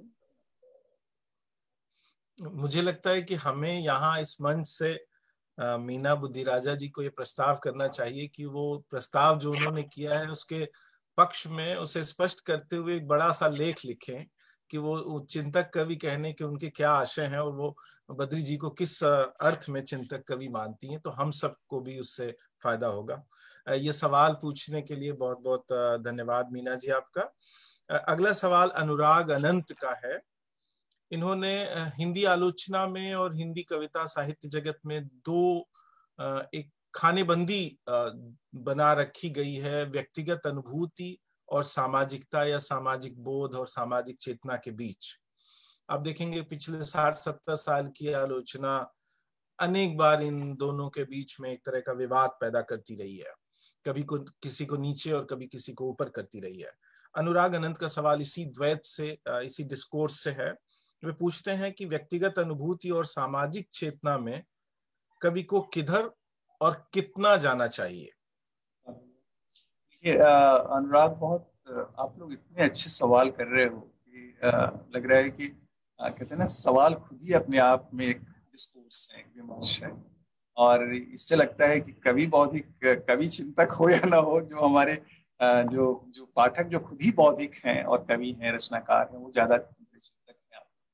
मैं ये कहना चाहता हूँ कि ये बड़ा बेसिक सवाल कविता में पहले पूछा जाता था कि, और व्यक्तिक अनुभव और सामाजिक अनुभव दोनों को द्वैत, जैसा आपने कहा, द्वैत से बनाया जाता है। मेरा मानना है कि और एक स्कूल है कविता में जो कहती है नहीं, व्यक्तिक अनुभव महत्वपूर्ण है। एक स्कूल है जो कहती है सामाजिक अनुभव महत्वपूर्ण है। और हम लोग इसके सफरर रहे हैं। यानी मुझे याद है जब मैंने, जैसे मैंने आपको बोला, एक हमने कविता लिखी थी जिसमें था कि मेरे कुर्ते में चांद का कॉलर और तारे का बटन। तो हमारे एक बहुत बड़े आलोचक ने कहा था, now is no more and, अरे ऐसे अब कुर्ते में चांद का कॉलर होने लगा, अरे अब ऐसी कविताएं लिखी जाने लगी। यानी उनको ये आश्चर्य हो रहा था कि कविता में हो क्या रहा है ये सब। तो मेरा कहना है कि व्यक्तिक अनुभव और सामाजिक अनुभव दोनों जब तक मिलेंगे नहीं, जुड़ेंगे नहीं, तब तक बड़ी कविता शब्द शायद, तब तक अच्छी कविता शायद पैदा ना हो। क्योंकि सिर्फ सामाजिक कथा अगर आपको कहनी है तो उसमें आपका अपना क्या है? जब तक आपका अपना नहीं है, आप कोई सामाजिक कथा नहीं कह सकते। और अगर आप सामाजिक यानी व्यक्तिक अनुभव से शुरू करके एक सामाजिक पाठ तक पहुंचते हैं, तो मुझे लगता है कि एक बड़ी अच्छी कविता बनती है। मैं आपको एक अपनी रचना प्रक्रिया से उदाहरण देना चाहूंगा। जो प्रेम पत्र कविता है, तो कई प्रेम पत्र कविता को अलग अलग ढंग से पढ़ा जाता है, लेकिन मूलतः वो एक प्रेम कविता के रूप में पढ़ी जाती है। लेकिन अगर आप उसकी रचना प्रक्रिया देखें, तो मैं आपको अपना अनुभव, मैं जब उस समय मैं अपने स्टूडेंट था, और मुझे याद है कि अमेरिका और इराक में उस समय युद्ध चल रहा था, और एक हवाई जहाज अमेरिकी सैनिकों के पत्र को लेकर के इराक आ रही थी, और उसको ब्लास्ट कर दिया गया, और पत्र जलने, पूरे पत्र, जो पत्रों की जहाज थी, जो जल गई सारी। तो अब ये एक प्रतीक हमारे दिमाग में कहीं था, जो एक ऐसी कथा है जो एक ऑपरेसर के सिंबल से उभरा है। यानी अमेरिका एक ऑपरेशन था इराक में, उसके प्रति, उसके सैनिक के प्रति, एक सैनिकों के पत्र के प्रति जब जली, तो शायद मेरे माइंड में कहीं वो फॉन्ट हुआ होगा, वहां से प्रतीक उभरी होगी। और फिर वो प्रेम के जितने बंधन, जितने तनाव, दबाव, जितने उसको उसके साथ कॉन्टेस्ट करती हुई कविता है, वो हमारे अपने जीवन अनुभव या हमारे अपने व्यक्तिगत कविता हो सकती है, साथ साथ वो एक सामाजिक डिस्कोर्स भी एड्रेस करती है। जब तक व्यक्तिगत और सामाजिक नहीं मिलेगी, तब तक अच्छी कविता पैदा होना मुश्किल है। व्यक्तिगत में, और हर व्यक्ति का एक सामाजिक होता ही है। जब आप व्यक्तिगत अनुभव कहेंगे तो एक सामाजिक अनुभव ही कहेंगे आप, क्योंकि आप एक समाज में जी रहे हो, आप सेक्युलरिज्म में नहीं जी रहे हैं, आप एक ऋषि नहीं हैं। ऋषि भी जब जहाँ रहता है वहाँ चिड़िया होती हैं, पत्ते होते हैं और पौधे होते हैं, और जंगल में जहाँ तपस्या कर रहा होता है, तो एक उसकी इकोलॉजी होती है, एक तो हम उसके बिना कविता कह ही नहीं सकते। कविता का फॉर्म, प्रतीक, सिंबल, बिंब कहाँ से मिलेगा आपको? यानी अगर आप देखें रीतिकाल के कवियों का भी, अगर आप देखें, कल किसको सबसे ज्यादा व्यक्तिगत कविता कहा जाएगा? आशीष सिंधी में व्यक्तिगत धारा की कविता अगर शायद सबसे ज्यादा रीतिकाल को ही कहा जाता है, भाई वो सेल्फ सेंटर्ड पोइट्री है, सेल्फ। उनमें भी आप देखेंगे तो कितने तरह के प्रतीक, एक सोशल रूट होते हैं, जिनको आप चाहे जितना भी काट के व्यक्तिगत बनाना चाहें, वो आप नहीं बना सकते। उसका एक सोशल रूट रहेगा ही। सिंबल एक्सक्लूसिवली एक सोशल प्रोडक्ट है।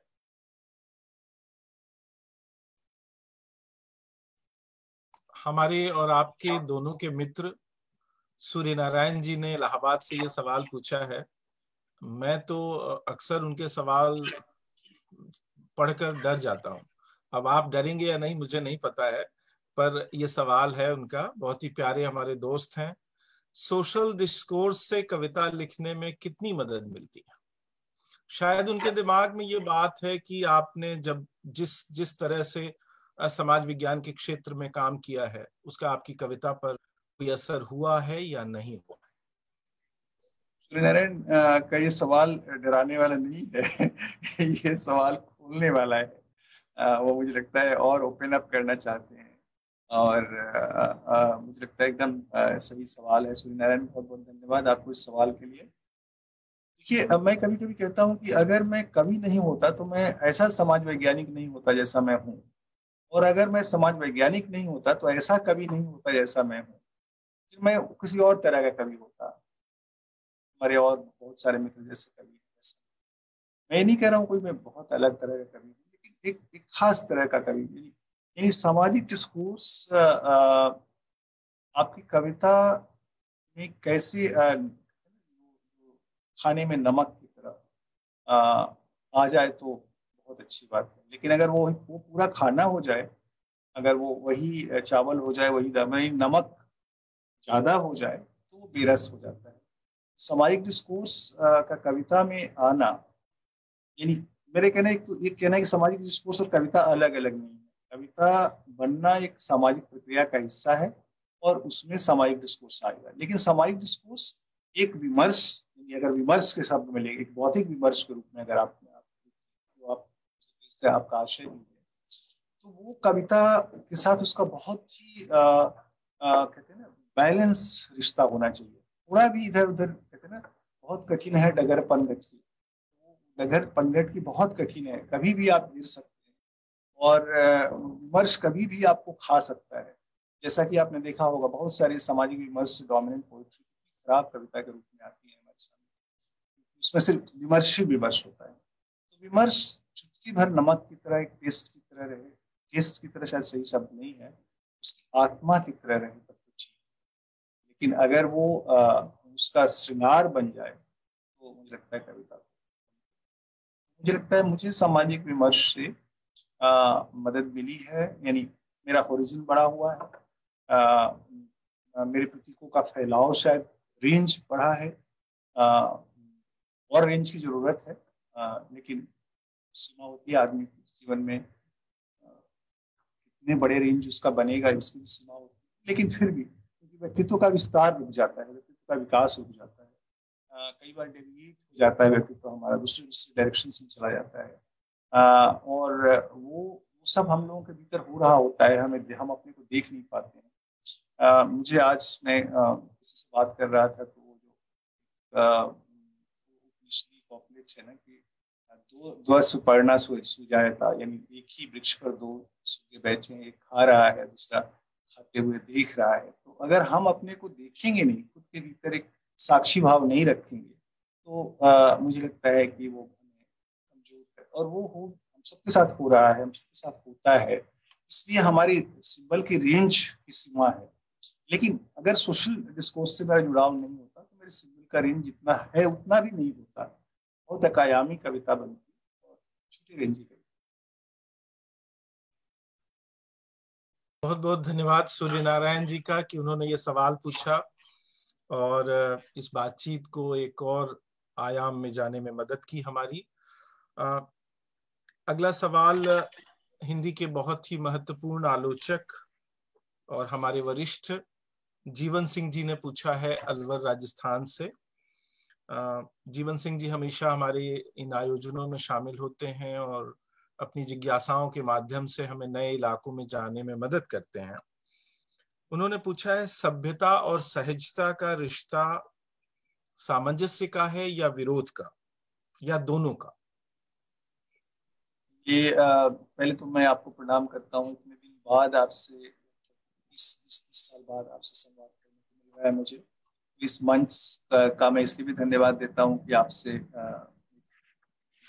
साथ की मुलाकातें याद हैं और आपके साथ की बातें याद हैं। बहुत अच्छा सवाल है। देखिए, सभ्यता और सहजता का जो रिश्ता है वो एक सामंजस्य, तो एक तरह से कह के मुक्ति ले लेना हुआ, यानी उस कॉम्प्लेक्सिटी से अपने को बचाना हुआ।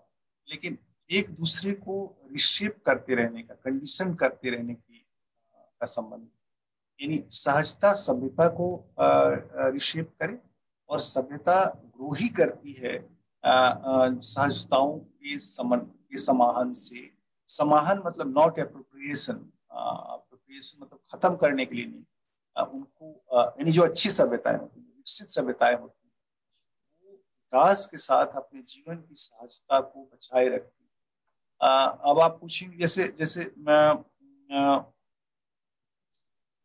अब इसका उदाहरण अगर आप देखेंगे तो इतिहास में बहुत सारे उदाहरण आपको मिलेंगे जहाँ सभ्य होना और सहज होना साथ साथ संभव हुआ। सभ्य होने का मतलब सहजता को मार देना नहीं हुआ। जैसे आज जो हमारी मॉडर्निटी ने जो सहजता गढ़ी, संभव सभ्यता गढ़ी है, वो सहजता के विरोधी है, वो सहजता को हटती है, वो एक कॉम्प्लेक्सिटीज की तरफ ले जाती है, क्योंकि उस लाइफ को कॉम्प्लेक्स बनाती है। लेकिन उसमें ही हमारी जो यानी जो बौद्धिकता जिसको कहते हैं ना, बौद्धिक होने का मतलब यही है कि हम उस सहजता को रिगेन करें, हमारे बौद्धिक, या उसको बनाए रखने के लिए कंडीशन बनाए।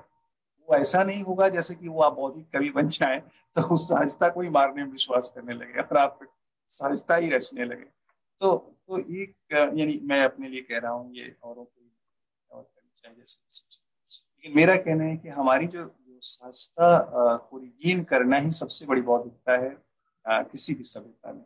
और सभ्यता और सहजता को का बहुत ही गहरा नाभिनाल संबंध है। बस ये है कि दोनों एक दूसरे को कंडीशन करते रहे। जिस दिन कंडीशन करना बंद कर देते हैं उस दिन एक दूसरे को ऑप्रेस कर लेता है और एक दूसरे को खा जाता है। बिल्कुल। तारावती मीना का ये सवाल है जो मैं अब आपसे पूछ रहा हूँ। आज के खतरनाक समय में एक कवि के तौर पर आप क्या कहना चाहेंगे? आज के खतरनाक समय पर आप एक कवि के तौर पर क्या कहना चाहेंगे? खतरनाक समय पर सब लोग कह रहे हैं और बहुत सारे कवि भी कह रहे हैं।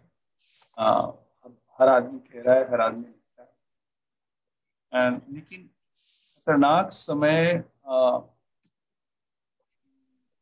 के लिए क्या कहा जा सकता है? खतरनाक समय ही कहा जा सकता है। अब एक जो आपने लगाया कवि के तौर पर, मुझे लगता है कवि के तौर पर खतरनाक समय कवि की उपस्थिति समाज में जो होती है उसको मार्जिनलाइज करती जाती है, वो आपको हाशिए पर, जिस कविता के दांत होते हैं वो हाशिए पर चलते हैं, जिस कविता के दांत नहीं होते हैं वो तो इसमें खूब उछलती है। जैसे आप देखें तो ये जो बाजार की कविता है जो मंचों पे, टेलीविजन चैनल्स में, और कवि युद्ध और कवि चल ही रहा है कविता, वहां पे कविता, लेकिन जिस कविता के दांत हैं वो मार्जिनलाइज होती है।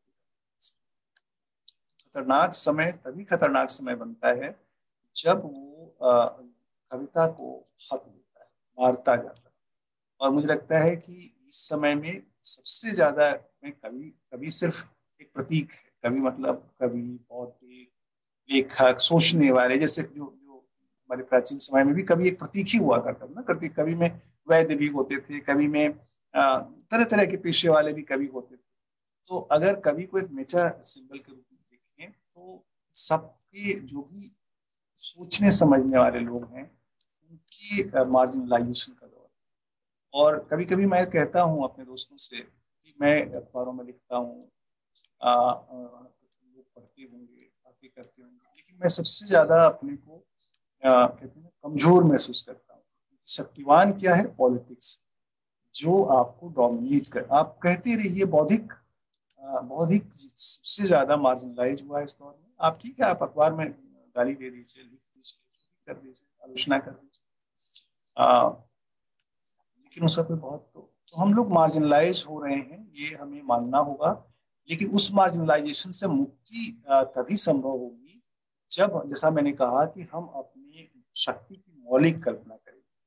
और वो शक्ति की मौलिक कल्पना कैसे होगी ये पता नहीं, ये निराला से पूछा जा सकता था। अगर वो होते तो शायद वो बताते, अगर वो नहीं है तो उनको पढ़ के या उनके साथ संवाद करके। ये अगला सवाल है राधेश्याम शर्मा का। सत्ता और साहित्य दोनों के रास्ते अलग अलग नियमों के हैं, क्यों?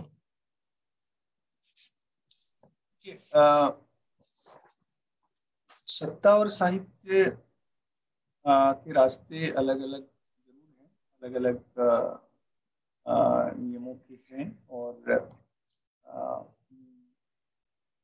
लेकिन साहित्य का जो रास्ता है वो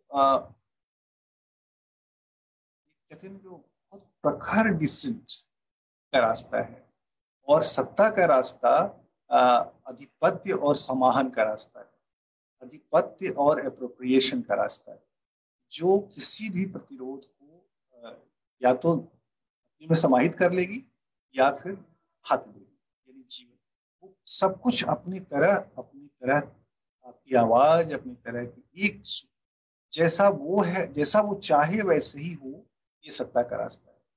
और कविता साहित्य का रास्ता एक बहुत ही कहते हैं ना, जो गाँव में कहते हैं कि घाघ भट रही जो लाल बुझक्कड़, सॉरी लाल बुझक्कड़ का रास्ता, साहित्य का रास्ता लाल बुझक्कड़ का रास्ता है। लाल बुझक्कड़ के बारे में आप जानते होंगे, जो सब कुछ जानता और समझता है, कुछ भी होते हुए को जान और समझ सकता है, और उसको लोगों को समझा सकता है।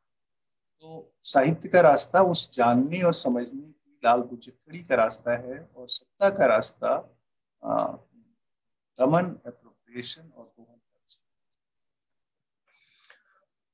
बहुत अच्छा जवाब आपने दिया। हम सबको भी कुछ नए ढंग से सोचने का अवसर इससे मिलेगा। राजन कुमार का सवाल है, ये बहुत ही दिलचस्प बात इन्होंने लिखी है और मुझे भी आपके इस जवाब से कुछ जानने को मिलेगा। इन्होंने लिखा है कि आमतौर पर यह देखा जाता है कि हिंदी की बोलियों से आने वाले हमारे जो कवि या लेखक हैं, वो खड़ी बोली हिंदी में लिखने के साथ साथ अपनी बोली में भी कुछ ना कुछ लिखते हैं। आप भोजपुर क्षेत्र के हैं, क्या आपने कभी भोजपुरी में भी कुछ लिखा है? भोजपुरी मैं आपको एक बड़ा इंटरेस्टिंग बात बताऊं। अभी जब कोरोना शुरू हुआ तो मैंने सोचा भोजपुरी में गीत लिखूं मैं और मैंने कुछ भोजपुरी में गीत लिखे एक दो, लेकिन फिर बाद में मुझे लगा कि नहीं, मैं कह नहीं पा रहा हूँ जैसे। एक्चुअली हमारा भोजपुरी में तो लिखना केदार जी लिखते थे, केदारनाथ सिंह की कविताएं हैं, बहुत सारे हमारे मित्र लिखते हैं, और मैं भी, मेरा भी एक आदर्श है कि मैं भोजपुरी में एक अच्छी कविता लिखूं जो गाई जा सके, ऐसी कविता जो गाई जा सके। यानी चाहे कभी कभी मैं गोरख पांडे की कविताएं सुनता हूँ गाते हुए लोगों को, बहुत जेलसी भी होती है कि शायद हम लोगों को भी ऐसी कविताएं लिखने की शक्ति इंशाअल्लाह मिली हो, लेकिन शायद वो नहीं है। हुआ क्या है कि हम लोग एलिनेट होते गए हैं अपने रूप से, लगातार हमारे भीतर एक दूसरा मानस बनता गया है जिसने, और भोजपुरी में कविता लिखने के लिए आपको बहुत रूटेड होने की जरूरत है, बहुत रूटेड होते ही हम लिख सकते हैं, और वो रूट से हम कटे हैं। यानी हम, आप समझिए 40 साल से तो मैं बाहर हूँ, 40 साल से गांव साल में 1-2 साल में चला जाता हूँ, स्मृतियों में तो जीता हूँ, लेकिन सच जो कहते हैं ना, जो कांस्टेंट संवाद है भाषा के साथ, वो नहीं है। तो उसके कारण लेकिन मेरा आदर्श है कि मैं एक ऐसी कविता लिखूं जो गाई जा सके। लिख पाऊंगा कि नहीं लिख पाऊंगा, लेकिन हमने कोरोना में कोशिश की, फेल कर गया था मैं। उमाकांत चौबे जी का एक और सवाल हमें प्राप्त हुआ है, और वो इन दिनों जो आंदोलन दिल्ली में चल रहा है, किसान आंदोलन, उसके बारे में ये सवाल है। किसान आंदोलन को क्या आप एक लोकतांत्रिक अधिकारों के लिए किया जा रहा सामाजिक आर्थिक आंदोलन मानते हैं? इस प्रश्न में भी उत्तर निहित है, आपको पता है कि इसका उत्तर क्या है। अगर से इसमें आप मुझे अगर खोलना चाहते हैं कि मैं कुछ कहूँ, तो मैं इसमें ये कहूँगा कि कोई भी आंदोलन होता है, वो उनकी दो तरह से व्याख्या हो सकती है। एक व्याख्या हो सकती है कि उसका तो मूल अर्थ ये, एक तो उसमें अर्थ ये होता है कि वो किसी भी डोमिनेंट फोर्स के खिलाफ, वहां पर एक प्रगति, उसकी जो प्रगति कामिता साफ दिखती है। अब उसके नेचर में आप अलग अलग देख सकते हैं कौन उसमें class character of the movement, प्राय सवाल खड़ा किया जाता है किसी भी आंदोलन का क्लास कैरेक्टर। तो अगर आप क्लास कैरेक्टर देखेंगे तो उसकी अलग अलग, उसमें फिर मार्जिनल एजेंट के सवाल कहाँ है, सारे सवाल खड़े हो सकते हैं। तो मैं आपको खुद आपको तय करने के लिए छोड़ता हूँ कि आप इस आंदोलन को ना, मैं ये कहने के साथ कि कोई भी आंदोलन अपने मूल अर्थ में ही चैलेंजिंग होता है डोमिनेंट सत्ता का, तो यही काफी है उसके प्रगति कारण होने। लेकिन उस किसी भी आंदोलन के मूल चरित्र यानी क्लास कैरेक्टर पर सवाल हमेशा होता है, और वो आप खुद तय कर सकते हैं कि क्या है। लेकिन आंदोलन ही शक्ति यानी समाज की शक्ति, अगर आंदोलन ना हो तो समाज लेकिन आंदोलन टिसरे में न, अराजकता में न चले जाए, ये आंदोलन पॉजिटिव समाज में एक सकारात्मक चेंज पैदा करे, तो वो मुझे लगता है कि एक बड़ी चीज है। और आप खुद एक सक्षम बौद्धिक मानस, आप खुद इस आंदोलन की व्याख्या करेंगे। इसमें कहने की कुछ भी नहीं है, आप इसका टेक्स्ट खुद ही देख रहे हैं, इस आंदोलन को कितना इस तरह से चल रहा है, कैसे रिसर्च कर रहा है, क्या इसकी भाषा है, क्या डिक्शन है, क्या मोरल कमिटमेंट्स हैं, वो सब कुछ आप देख रहे हैं। पिछले दिनों एक जबरदस्त उद्वेलन भारतीय समाज में किसान आंदोलन के कारण हुआ है, और बहुत सारे ऐसे पहलू जिनके बारे में अभी फिलहाल हमने सोचना बंद कर दिया था, उन सब के बारे में इस आंदोलन ने हमें जागरूक किया है। जैसे किसानों के सवाल को विकास के पूरे सवाल से बाहर धकेल दिया गया था। तो मैं समझता हूं कि एक बहुत ही जरूरी आंदोलन है जो हमारे समय में ये हो रहा है। एक सवाल है हेमंत कुमार का, और कहीं ना कहीं हमें ये बातचीत रोकनी होगी क्योंकि समय की एक सीमा होती है। तो एक दो सवाल लेकर हम बातचीत को रोकेंगे। और इससे पहले कि मैं सवाल पढ़ूं, मैं हिंदी की महत्वपूर्ण कवित्री विपिन चौधरी की एक मांग या इच्छा मैं कहूं कि उन्होंने प्रेषित की है हमें। उन्होंने कहा है कि कोई नई कविता जरूर बद्री जी सुनाए। तो मैं समझता हूं कि यदि आपके पास कोई नई कविता है तो हम उसे आखिर में विपिन जी के इस सवाल नुमा अनुरोध को मानते हुए हम आखिर में लें। अभी मैं हेमंत कुमार का सवाल ले रहा हूं। हेमंत केरल केंद्रीय विश्वविद्यालय में शोध कर रहे हैं। उन्होंने पूछा है कि दृष्टिबोध और दृश्यबोध निर्मित करने में साहित्य और समाज का क्या सहयोग होता है और क्या दोनों में अलगाव होता है। थोड़ा फिलोसफिकल और शायद थोड़े से जटिल सवाल है, लेकिन दृश्यबोध और दृष्टिबोध निर्मित करने में साहित्य की क्या भूमिका है और समाज की क्या भूमिका है, शायद ऐसा कुछ सवाल बनता है। देखिए हेमंत जी, कठिन सवाल है, शायद इतना जल्दी इसका उत्तर नहीं दिया जा सकता।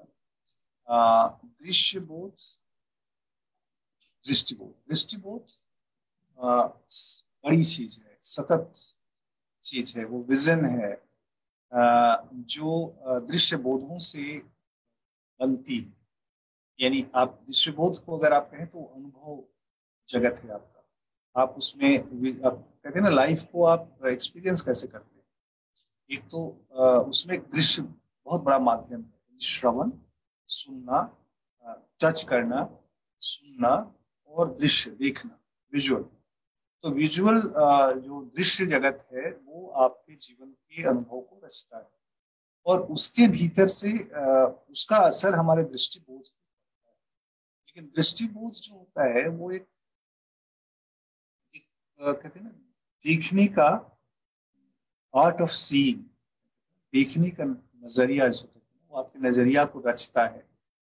वो लेंस है जिससे आप पूरी दुनिया को देखते हैं, एक लेंस है और उससे आप पूरी दुनिया को देखते हैं। जगत दृश्य है और देखते हैं आप उसको उस लेंस से जो आपके पास दृष्टिबोध के रूप में।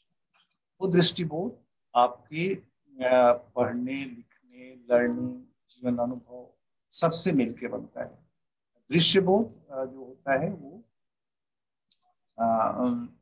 देखने की दुनिया है, जो जो फॉल्स भी हो सकता है, जो जैसे मैं कहता हूँ माया, वो माया भी हो सकता है।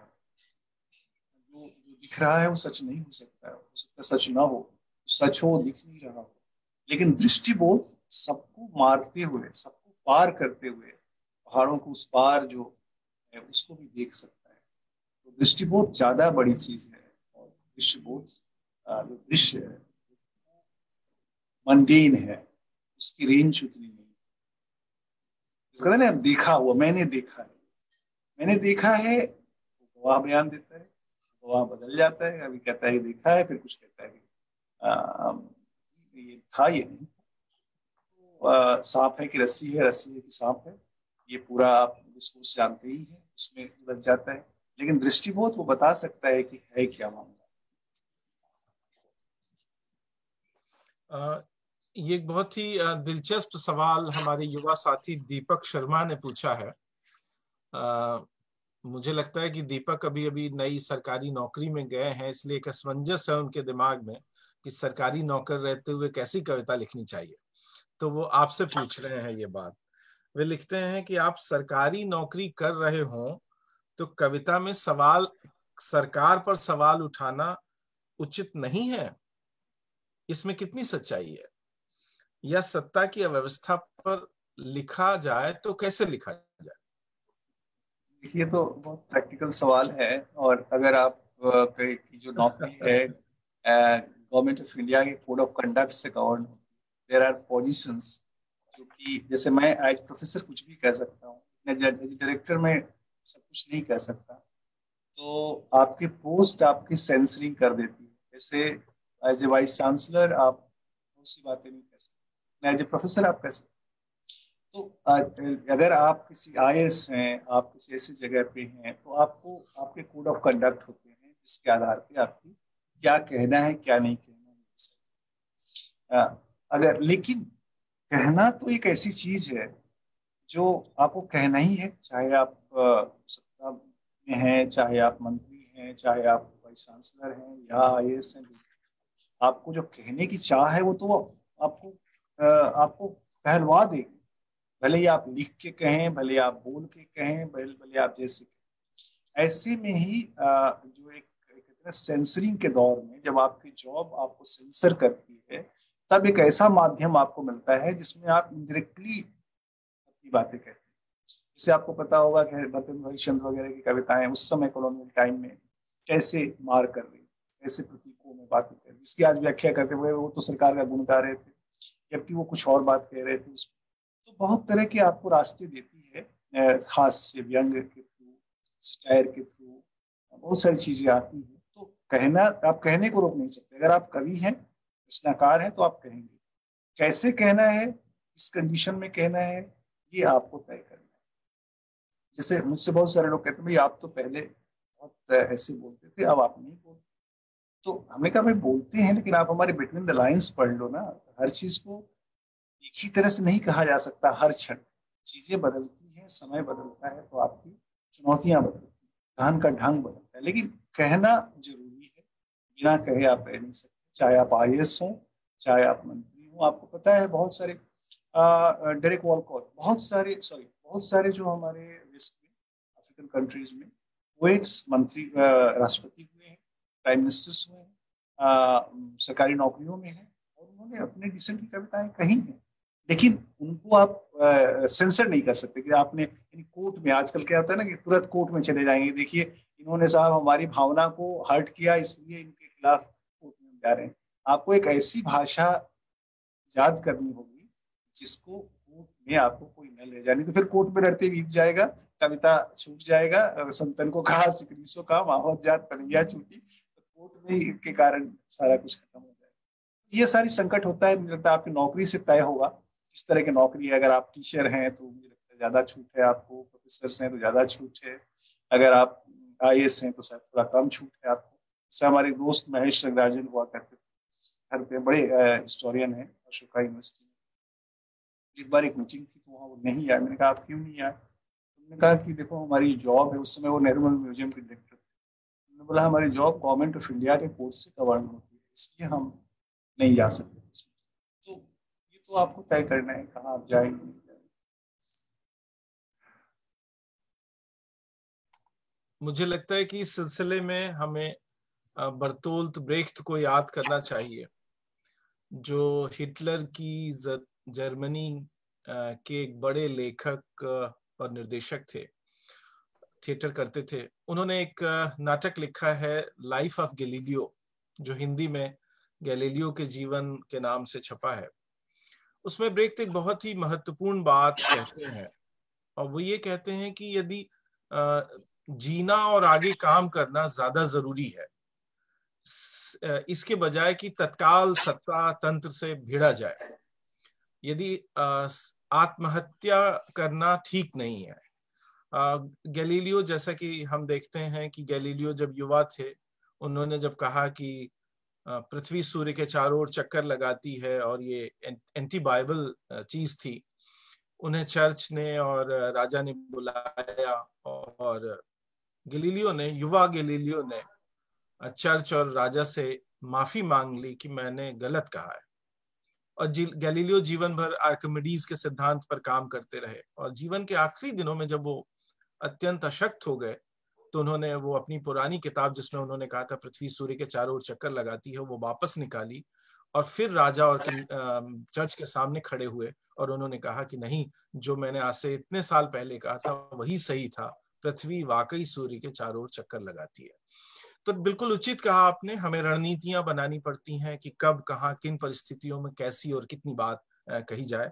जीना ज्यादा जरूरी है, और अगली पीढ़ियों के लिए कुछ काम कर जाना ज्यादा जरूरी है, सिवा बजाय इसके कि सत्ता का विरोध करते हुए तत्काल आत्महत्या का रास्ता चुना जाए। मैंने ये छोटी सी बात कही, शायद दीपक जी की इससे मदद हो सके। हरिशंकर यादव का ये सवाल है, आज के साहित्य से किसान और गांव गायब है, ऐसा क्यों है?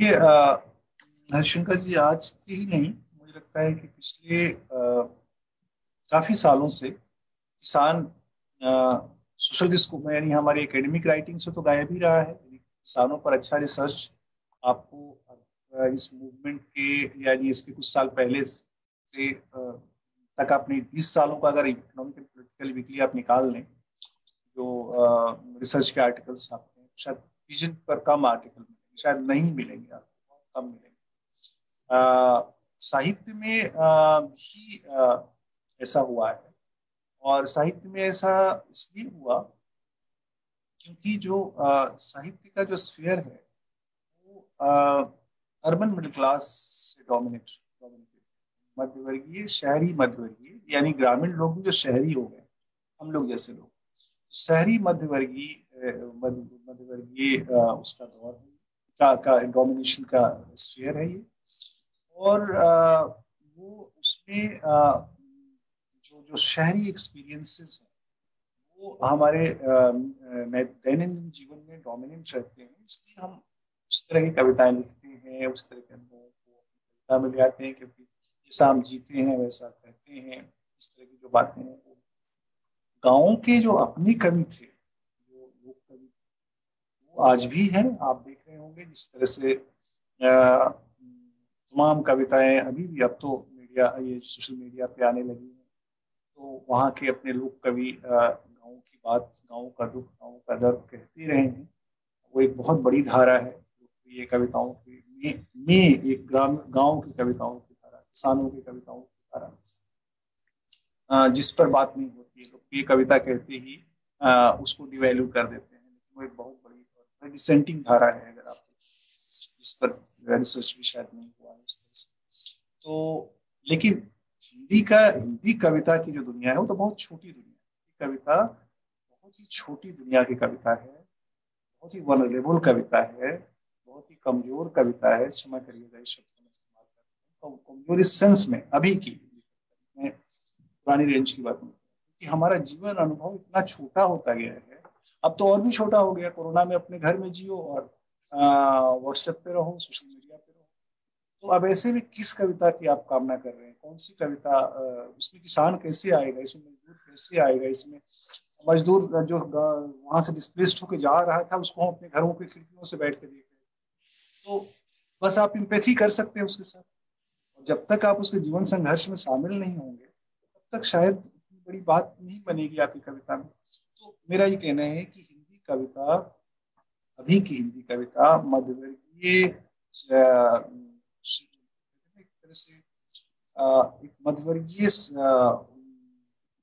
उसके लिए कोई एक शब्द हमें नहीं बोल पा रहे हैं, बोध भी कहना ठीक नहीं है, शायद ज्यादा है मध्यवर्गीय पागलपन की कविता है, मध्यवर्गीय मैडनेस जो कहते हैं ना, मिडिल क्लास मैडनेस, वो आपको इतना दमित किए हुए रहती है कि आपको लगता नहीं है कि आप उस मैडनेस का शिकार हैं, लेकिन आप उस मैडनेस का शिकार होते हैं। वो हमें, अशोक जी बस 2 मिनट में करता हूँ, एक प्रोग्राम में हूँ, अभी कॉल करता हूँ आपको, अभी कॉल करता हूँ। वो मध्यवर्गीय मैडनेस भी शायद सही शब्द नहीं है, उसके लिए शब्द की तलाश अभी है मेरे पास नहीं, लेकिन श्रेणी भी सही शब्द नहीं है जो भी, लेकिन एक मध्यवर्ग सिर्फ इकोनॉमिक क्लास के रूप में नहीं, एक कल्चरल, एक सोशल, एक दृष्टिबोध के रूप में इतना हावी है। किसान हमें दिखता नहीं है, दिखता है तो हमें कविता का विषय नहीं लगता, कविता वो हमारे काव्य मानस को टच नहीं करता है, विदित नहीं करता है। गाँव के अनुभव गायब हैं, इसलिए क्योंकि हमारा उसके साथ, केदार जी गाँव शहरों में रहते थे और गाँव उनकी कविता में खूब था, क्योंकि वो उस अंतर्द्वंद के कवि थे, गाँव छोड़ के शहर आया था, और उसमें जो कॉन्ट्रास्ट है वो उनकी कविता में एक चमक पैदा करती है। तो उस तरह की कविता भी अगर बची रहे तो भी मुझे लगता है मध्यवर्गीय जो आज की हिंदी कविता का है कि दुनिया थोड़ी बड़ी, लेकिन वो भी अगर खत्म होने लगे और कविता सिर्फ, एक समय में तो यही हो गया था कि कविता कितनी छोटी थी, मैं उन शब्दों का इस्तेमाल नहीं करना चाहता हूँ, आप सब जानते हैं कि आप लोग कवि भी आलोचक भी हैं। 90s में जो डिबेट थी कविता को लेकर के, यही थी ना कि भाई एक ITO की कविता थी, यानी जो एक खास तरह की बड़े छोटे धागे की कविता थी, और एक कविता मांग करती थी कि नहीं साहब, व्यापक जनमानस को कविता में जगह मिलनी चाहिए। अब वो ITO पूल भी खत्म हो गई, और ये भी मध्यवर्गीय में तब्दील हो गया, यानी जो लोग, उसका भी मध्यवर्ग बन गया, उसका भी जो जो पहले जन व्याप्ति की कविता की मांग करता था, वो भी मध्यवर्ग में मध्यवर्गीय दृष्टिकोण में तब्दील हो गया। क्षमा करिएगा, मैं बहुत एक तरह से आत्मालोचना कर रहा हूँ, ये कहते हुए मैं औरों की नहीं, अपनी आलोचना कर रहा हूँ। जो हम लोगों में घटित हुआ है, मुझे लगता है वो हमें देखना होगा, और वही साक्षी भाव जो मैं कह रहा हूँ, और तभी हमें उत्तर मिलेंगे कि क्या हुआ है कविता या क्या हुआ है साहित्य, क्यों हम ऐसे हाशिए पर होते जा रहे हैं। ये हाशिए पर होना सिर्फ सत्ता के शक्तिवान होने का कारण नहीं है, हमारे कमजोर होने का कारण है। हम क्यों कमजोर हुए हैं, वो हमारी वल्नरेबिलिटी के कारण क्या है, ये पहले हम माने तो कि कहाँ वल्नरेबल हुए, हम तो मानते ही नहीं, तो लगता नहीं साहब बहुत हम शक्तिवान।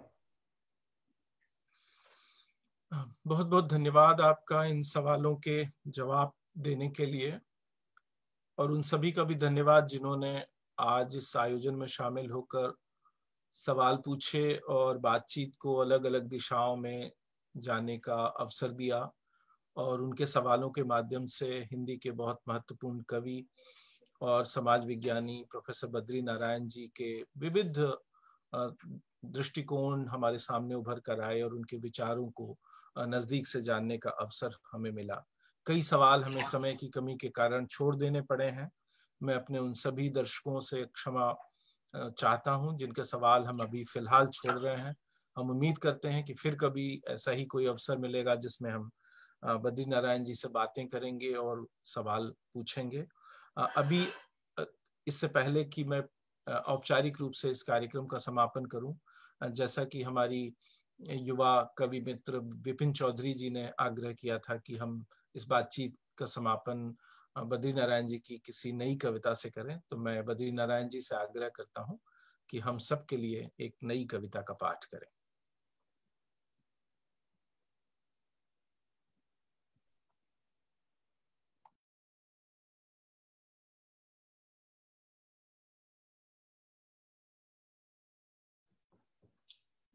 पहले तो विपिन जी को धन्यवाद कि उन्होंने मुझसे कविता पढ़ने के लिए कहा। एक छोटी सी कविता है जो मैंने लिखी है इधर कुछ दिनों में। कविता का शीर्षक है शोक गीत। शोक के गीत गाए नहीं जाते, रोए जाते हैं।